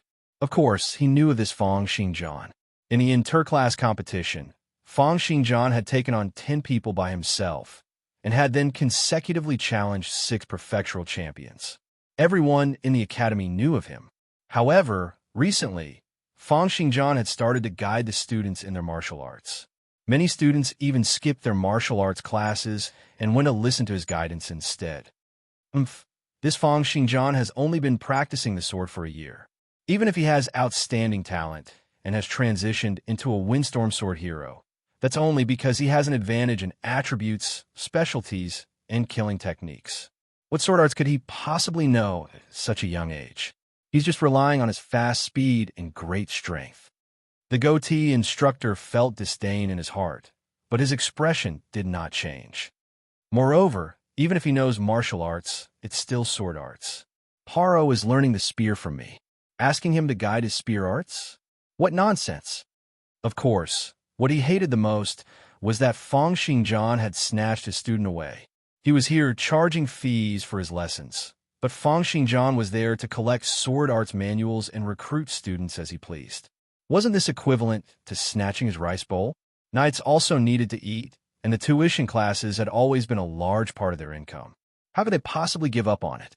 These senior instructors in the academy might not be as talented as many prefectural champions, but all of them have been immersed in their respective martial arts for decades, tempering their attributes and waves for so many years. Almost all of them were above ordinary prefectural champions, and they were existences that far surpassed most students. Of course, the abilities of first transition knights were also divided into many levels. Unless the difference in talent was too great, there would definitely be a difference between those who had only cultivated for 1 or 2 years and those who had cultivated for 7 or 8 years. For people like Hamel, Ralph, and Taro, they had basically completed most of the plans for their knight attributes, specialties, and killing techniques. They were considered first-rate knights in the first transition. And for people like the goatee instructor, who had accumulated decades of cultivation and was still in the first transition, they were considered to be at the pinnacle of the first transition. Further up would be people like Treja clan's Rebecca, who was a first transition elder from a major clan or faction. Not only had they accumulated decades of cultivation, but they had also consumed countless heavenly and earthly treasures and cultivated many secret manuals. They could even defeat some ordinary conferred knights who had just completed the second transition. As for senior instructors like the goatee instructor, as the pinnacle of the first transition, they were strong enough, but their potential had been exhausted and they were unable to pass the talent assessment of the regional selection. Otherwise, they would definitely participate in the regional selection and not stay here as instructors. But even if their potential had been exhausted after decades of cultivation, they were all experts in spear arts, sword arts, staff arts, fist arts, and other martial arts. Naturally, they looked down on people like Fong Xingjian, who had high talent and relied on his attributes and specialties to crush his opponents. They admired Fong Xingjian's talent and envied his aptitude, but they would never directly admire the sword arts of someone who had only cultivated for a year. Those knights who had only cultivated for a few years, no matter how outstanding they were merely students in their eyes. Moreover, they had a vague feeling that Fong Xingjian would need at least a few more years to surpass the attributes, specialties, and killing techniques that they had cultivated for decades. This was especially so for senior instructors like the goatee instructor. Back then, he had been the prefectural champion and the trump card of the Razor team when he was in the army. It was just that he had not been able to pass the regional selection and break through the bottleneck of the second transition. He had been wasting his time, and now he no longer had any hope of breaking through the second transition. Despite this, almost all of his 5 attributes were above 90 points, and he had learned over 10 sets of spear techniques. He also had over 20 specialties and 3 killing techniques. Even Hamel and Ralph, who were the strongest amongst the students, were merely children in his eyes. He even had the confidence that he would be able to get rid of them without having to use his extraordinary powers. He even had the confidence that he would be able to get rid of them through a sneak attack in close combat. Feng Xingjian might surpass him in the future, but at least for now, he definitely did not think that Feng Xingjian had already surpassed him in terms of extraordinary strength in close combat. This was especially so in terms of martial arts. He had the confidence to crush Feng Xingjian. However, Feng Xingjian was a very popular character in the academy, and he even had the headmaster backing him up. Although the goatee was a retired soldier with a fiery temper, he would not say anything easily, much less make an enemy out of him. However, Feng Xingjian had actually affected his income and snatched away his source of students. He had already planned to report this matter to the headmaster after class. He would definitely not let this matter rest just like that. He merely let out a cold laugh, pointed to another student, and said, "Come, attack me with all your might."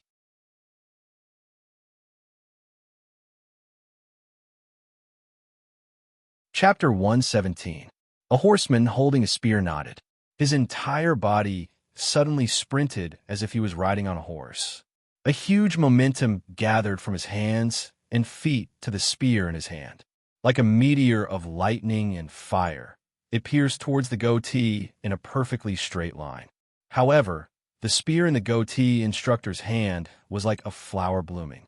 It drew a semicircle and cut through the air, sounding like the wailing of ghosts and the howling of wolves. It was as if he was facing a meteorite falling from the sky, creating a barrier. In the next moment, the two great spears collided with each other. It was as if Mars had collided with Earth. The sound of a temple bell being struck could be heard. The student's spear was pushed away and pressed against the ground. Then the instructor with the goatee kicked the student away. Seeing this, the goatee instructor sent the student flying.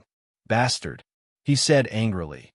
"Galaxy style requires the spearhead to form the shape of a galaxy. How many times have I said it? Do you think these feints are useless? So you just use all your strength to complete a simple thrust? You are simply ignorant and incompetent. This move is not for you to use against your enemies, but for you to train.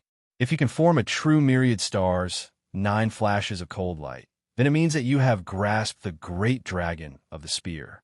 The force in your body will be endless, achieving the effect of stretching tendons and extending bones. How many times do I have to say that the spear techniques that I teach are passed down from generation to generation? They are moves that have been tempered hundreds and thousands of times. Every detail and every movement has complicated reasons and principles. You're not allowed to change a single move or a single move. Go and practice this move 1,000 times.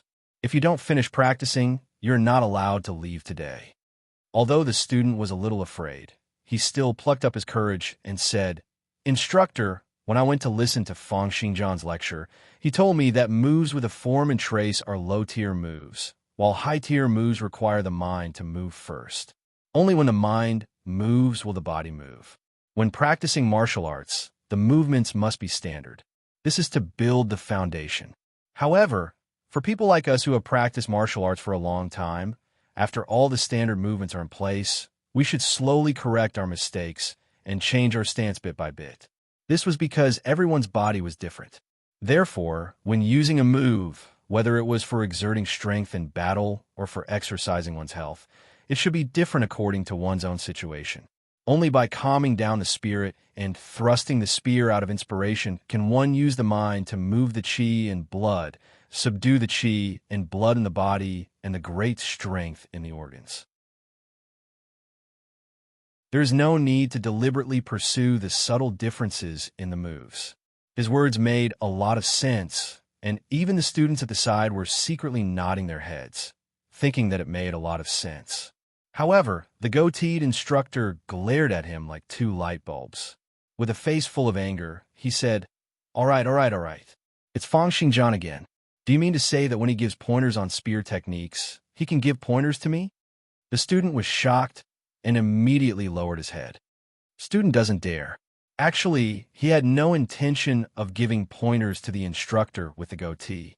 It was just that Fang Xingjian's words and demonstration the day before made him feel that they made sense. Therefore, he wanted to take them out to verify with the instructor and ask for his opinion. However, his way of doing things was obviously too naive. He had no grasp of the ways of the world. This was because things like martial arts could not be explained with words. Even if the instructor had 100 mouths and explained his reasoning, there would definitely be people in the group of students who felt that what he said was wrong. What should one do when faced with conflicting theories of martial arts? Most people would naturally fight it out, and whoever won would be in the right. And if the instructor was unable to resolve this matter with lightning speed, he would probably lose his prestige among the students in the future and would no longer be able to teach students. Speaking of which, it was Fang Xingjian who had spoken from afar. If even the instructor could not refute him, then who would listen to his spear techniques? This was not snatching his rice bowl, but destroying his rice bowl and cutting off his source of income. At this moment, the goateed instructor looked at the student in front of him who was laughing coldly in anger. In his heart, he hated Fang Xingjian even more. Fang Xingjian, you're really too arrogant. If we were to let you continue teaching us like this, we won't even be able to make a living. He let out a cold laugh and shook the long spear in his hand, letting out a thunderous sound.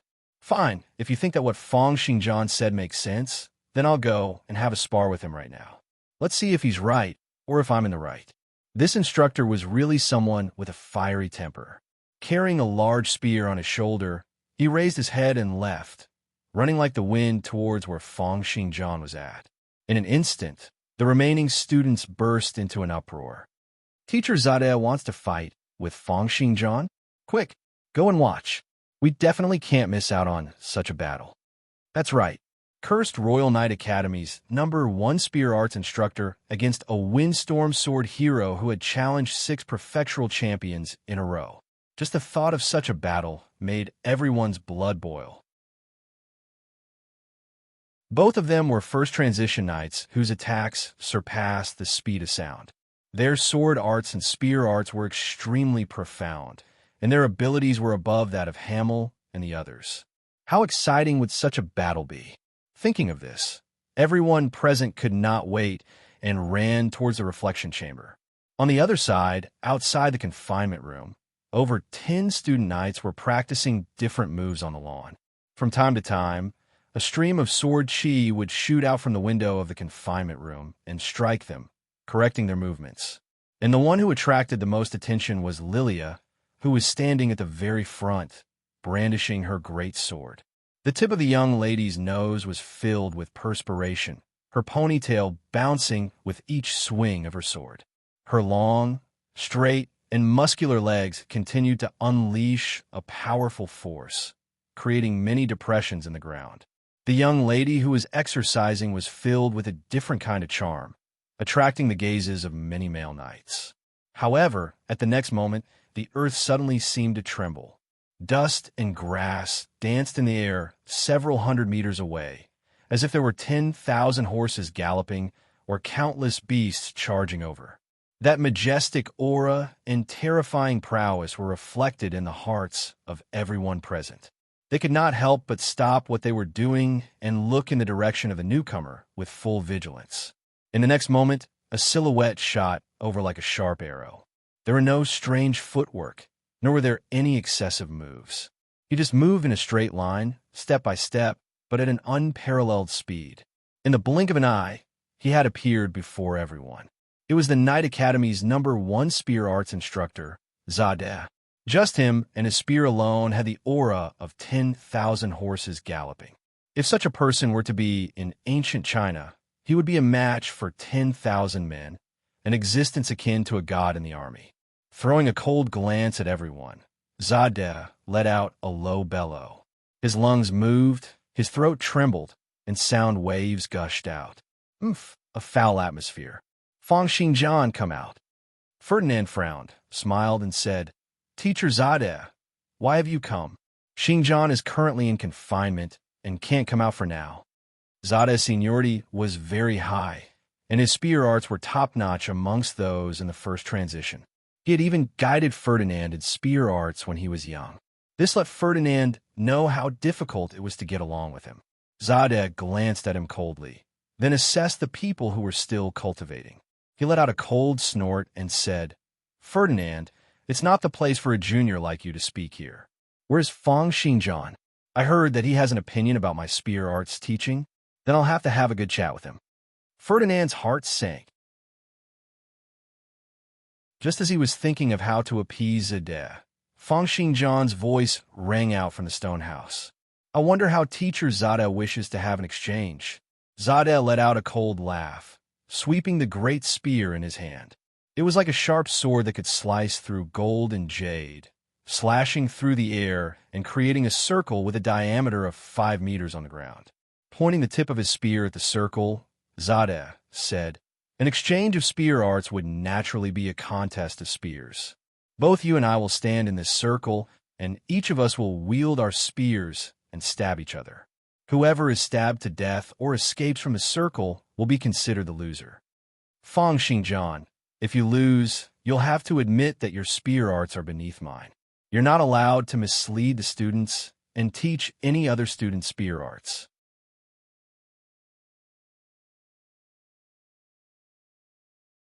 Chapter 118.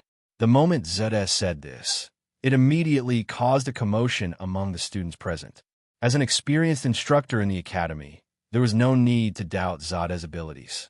Tens of years of cultivation had long tempered his attributes, specialties, and killing techniques to the pinnacle of a first transition knight. Unless it was a first transition elder from a large clan, most first transition knights would not be a match for him. In the entire academy, only conferred knights, like the headmaster and Huang Lin, would be able to suppress an experienced instructor at Zade's level. And now, such a powerful knight was going to challenge Fang Xinjiang, especially the content of the challenge. Within a circle of a few meters, the two of them would use their spears to stab each other. Whoever died or fled would be considered the loser. Such rules were equivalent to a pure close combat fight, causing Fang Xinjiang to lose his advantage in terms of movement speed and long-range sword cheese. On the contrary, Zade had trained in the long spear for tens of years. The 2-meter long spear in his hands would hit wherever he pointed. With 92 points of strength, he was able to crush Fang Xinjiang in terms of attributes. It could be said that he had the upper hand in a close combat fight like this. Therefore, the people in the surroundings were very shocked, followed by agitation and excitement. A close combat fight between two top-notch knights with the slightest carelessness could result in the death of the other party. How exciting was this? If it was in the modern world, such an action would definitely be reported. But in the Knight Academy, in this world of iron and blood, knights would only feel satisfied and exhilarated. This was what real combat training was. Otherwise, why would they be knights if they were afraid of death? But at this moment, Lilia frowned and said, "Old man, what do you mean by this? My teacher is a windstorm sword hero. You want him to fight in close combat with you in the same circle? You might as well ask my teacher to tie his hands and feet to fight with you." After hearing this, Zade's expression remained calm and composed. He turned his spear and continued, "The reason why I'm here is to have an exchange of spear arts with Fang Xinjiang. If it's a chase and a fight, what's the point? I don't play such tricks. Fang Xinjiang, if you want to exchange pointers, then let's stab each other with our spears in this circle. Of course, if you're afraid of death, you can also admit defeat now." Although Zade had a fiery temper, he wasn't an idiot. His movement speed was not as fast as Fang Xinjiang's windstorm sword hero. Even if he had secret techniques that allowed him to instantly unleash a sneak attack and a long-range attack, he did not have full confidence that he would be able to defeat Fang Xinjiang in the process of pursuing him. If he were to fight with Fang Xinjiang, it would be too embarrassing if the latter relied on his superior movement speed to keep him from reaching the edge, resulting in a draw. Seeing how calm and composed he was, Lilia was so infuriated that she gritted her teeth. However, she could not think of any rebuttal. At this moment, Fang Xingjian slowly walked out from the confinement chamber. He stepped into the circle under Zade's feet and exerted force with his hand. His ether force field had already snatched a long sword from a student at the side. Of course, there's no problem in exchanging pointers. But compared to spears, I still prefer swords. Today, I'll use swords as spears and spar with Teacher Zade. Using swords as spears. Zade's eyes narrowed, as if there were blades flashing within them. As the saying goes, an inch longer, an inch stronger. In such a narrow circle, a 2-meter-long long spear would basically be able to pierce wherever it wanted to. Now, Fang Xingjian actually wanted to use a steel sword that was slightly over 1 meter long to spar with Zade. This was equivalent to giving Zade even more advantages. It could be said that it was extremely thrilling. Very good. Fang Xingjian, you're really good. In such a small circle, you're neither running nor escaping. Instead, you're using a steel sword to fight against my long spear. You're very courageous.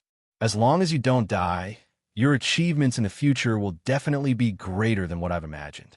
The cultivation of us knights is like the fierce thrusting of a great spear. We have to focus on advancing forward with an indomitable will. Once we set our minds on something, even 10,000 horses won't be able to pull it back. Since you're not afraid of death, I'm even less afraid of stabbing you to death with my spear. If you're able to win this match from my hands, then I'll admit that I'm not a match for you, Fang Xingjian. In the future, no matter what you do in the academy, I won't stop you. After saying that, Zade closed his eyes and his eyelids drooped. The killing intent from earlier had completely dissipated in an instant. This was the result of him accumulating all his killing intent and battle intent, waiting to erupt at the next moment. It was like when a volcano was not erupting, it was extremely peaceful, and one could even go on a tour and live nearby. It was also like the calm before a storm, where not even a single wave could be seen on the water's surface. But once an eruption occurred, regardless of whether it was a volcano or a storm, it would be world-shaking, destroying everything within its range. However, at the same moment when Zade closed his eyes, Ferdinand's eyes flickered and he said, "Teacher Zade, you came here directly and fought as you wish. If you lose, it means that you won't come looking for trouble anymore. Isn't this a little too unfair?" Zade coldly replied, "Then what do you want?" Ferdinand smiled and said, "Although Xingjian doesn't charge a fee for teaching us martial techniques, we still need everyone to hand over a sword art secret manual. Teacher Zade is an experienced instructor in the academy, a top-notch knight. His status is not comparable to us students." Ferdinand had clearly placed his bets on the possibility of Fang Xingjian winning. Not only did he know that Fang Xingjian's sword arts had already reached the realm of force interlinked, but during the period of time when he was guiding Fang Xingjian in martial techniques, he had also been able to sense the disposition that Fang Xingjian was exuding from within. Right now, he was stepping up to fight for benefits for Fang Xingjian. Clearly, he and his clan had already decided to stand completely on Fang Xingjian's side. Zade said impatiently, "I've never collected sword art's secret manuals, and I don't have such things in my hands. How about this? If I lose, I'll give you an Empire's divine weapon." Ferdinand still wanted to speak up to fight for more benefits, but Fang Xingjian shook his head and said, "All right, Ferdinand, there's no need to be calculative about these small gains and losses. Teacher Zade, you can make your move." Zade's expression immediately turned solemn. His eyes were clearly closed, and there was not a hint of killing intent emanating from him. However, he gave the surrounding people an incomparably heavy feeling, just like the few seconds before the start of a battle between two armies. In the next moment, it was as if lightning had struck down from the sky. The long spear in Zade's hand brought along a beam of cold light, piercing towards Fang Xingjian like a rocket. As the spear pierced out, it immediately created a sonic boom. The spearhead of Zade's long spear drew out a white air current, and layers of reduced force field enveloped it, pushing the long spear layer by layer like a rocket. The distance between the two of them was not more than 2 meters, and the speed of this spear was extremely fast. Before anyone could react, the spearhead of Zada's spear was already less than an inch away from Fang Xingjian's chest. If this spear were to pierce through, it would directly create a large hole in Fang Xingjian's body, churning his internal organs into mush. Whatever reduced force field or night attire would not be able to block it.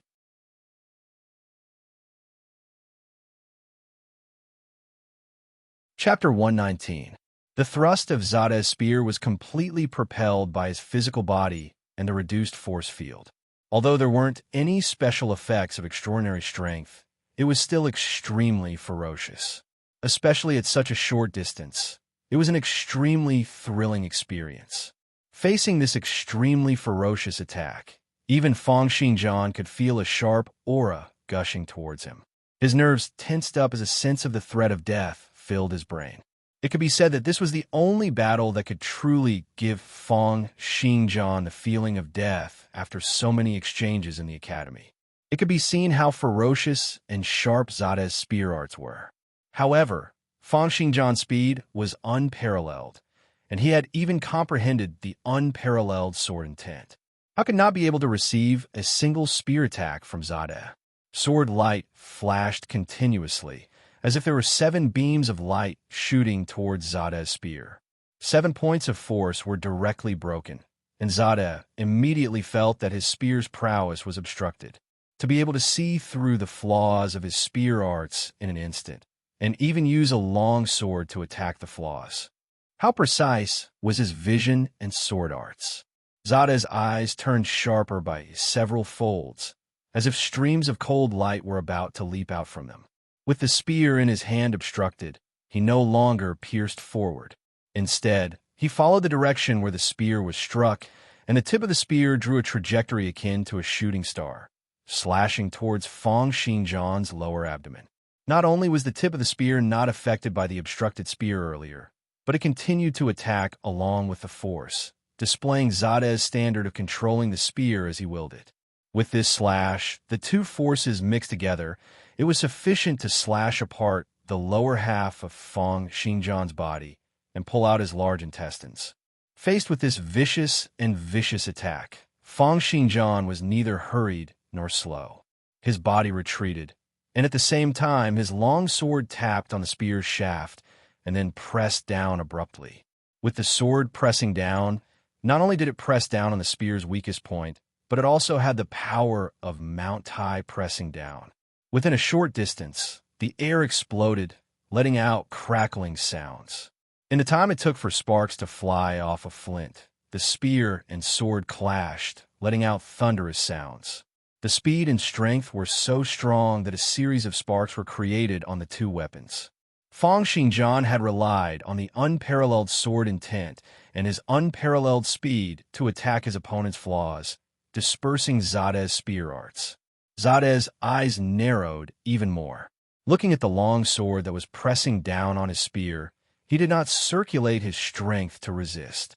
Instead, he went along with Fang Xingjian's long sword's pressure, pressing his own spear to the ground as well. It was because if he were to retaliate, he would be attacking from below, giving Fang Xingjian an advantage for no reason.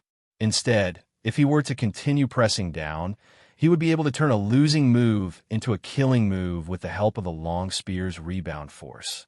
With an explosive rumble, the tip of the spear was pressed into the ground by the explosive power of the two people at the same time. It directly smashed a large piece of soil and even caused the spear's shaft to be pressed into a large arc. One must know that the long spear in Zada's hand was as thick as an ordinary person's arm. To be able to force the spear shaft, which was made of steel, into an arc, what kind of violent force was this? With the help of the elasticity of the spear, in addition to the explosive force from Zada's hands, how ferocious would it be? Almost in the next moment, there was a muffled sound in the air as if someone had hit Mercury with a sledgehammer. In that instant, the spear had become extremely fast and powerful. Before the spear could even straighten itself, the spearhead had already pierced right into Fang Xingjian's face. The speed of the spear was so fast that the intense friction with the air caused a scorching aura to spread out. In the face of this terrifying spear attack, Fang Xingjian remained as calm as ever as he circulated his mental cultivation method. The long sword in his hand was like a peacock spreading its tail, bringing about a 3-foot sword defense. Borrowing the force of the spear, he flew up. Oof! Seeing that Fang Xingjian had flown up in order to neutralize his killing move, Zade let out a cold laugh and went with the flow. With a push of his hand, he pierced the long spear in his hand towards Fang Xingjian, who was in the air. The long spear glowed with cold light. It was the galaxy stance, turning into a stretch of galaxy river that enveloped Fang Xingjian. However, even with Zade's skills, this galaxy stance was still full of flaws in Fang Xingjian's eyes. Faced against Fang Xingjian, who had grasped the unparalleled sword intent, all feints were useless. Fang Xingjian could only use his fastest speed, unrivaled power, and unfathomable extraordinary powers to crush him head-on. However, Zade was completely unaware of this point.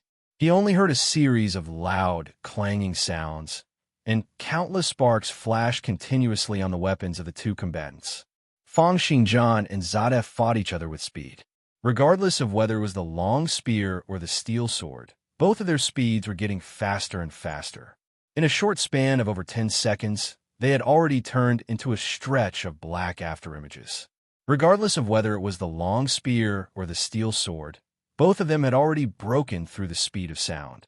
Under the clash of supersonic speed, violent sound waves engulfed the surroundings.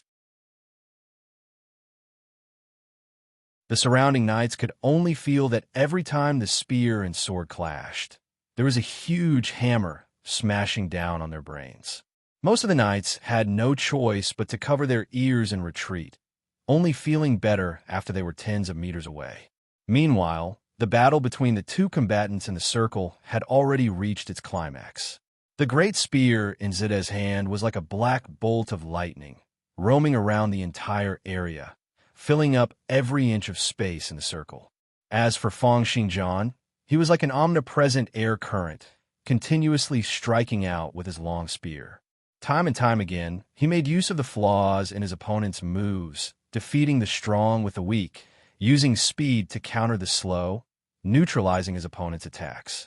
After a long while, Zade saw that he was still unable to defeat Fang Xingjian with his killing moves. The cold gleam in his eyes grew increasingly intense. Finally, with a flash of lightning, the long spear in his hand exploded with a series of white electric arcs. He had used the killing technique, Thunderbolt's punishment. Under the stimulation of the electric arcs, his speed suddenly increased by 1-fold.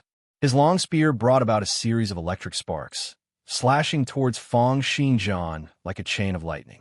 Fang Xingjian let out a low bellow, similarly performing the killing technique, Supreme Mistwind Sword. Amidst the sword cheese, it was as if there were over 10 Fang Xingjians. Streams of 3 feet sword light, mixed with over 100 streams of sword cheese, clashed against the Thunderbolt long spear. At the same time, over 100 streams of sword cheese spread out. The surrounding knights, who were wielding long swords, discovered that the long swords at their waists were trembling violently, and in the next moment, they were sent flying by the sword cheese. The muscles all over Fang Xingjian's body swelled up intensely, his vital energy and blood circulating intensely.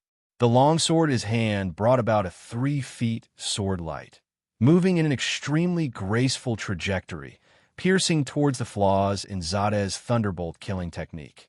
With a bang, the violent force repelled Fang Xingjian's longsword.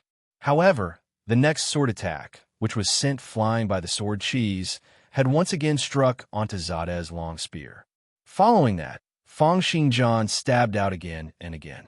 Every single sword attack landed on Zade's flaws, leaving Zade with no choice but to save himself, constantly running for his life. Under the continuous attacks, Zade had no chance to catch his breath. After each sword attack, Zade's aura grew increasingly weaker, his strength increasingly weaker. After 13 consecutive sword attacks, the prowess of his spear had already weakened to an extreme. On the other hand, under the reinforcement of the Supreme Mistwind Sword, Fang Xingjian's speed had increased by 3 times. Finally, with a crisp clang, Zadeh's palm went limp, and the long spear in his hand flew out, flying into the air. Zadeh let out a cold laugh, and in the next moment he performed his reduced force field, wanting to grab it back. You're tuning into the Warrior Lore YouTube channel. Don't forget to subscribe and join us on this journey to catch the most captivating stories.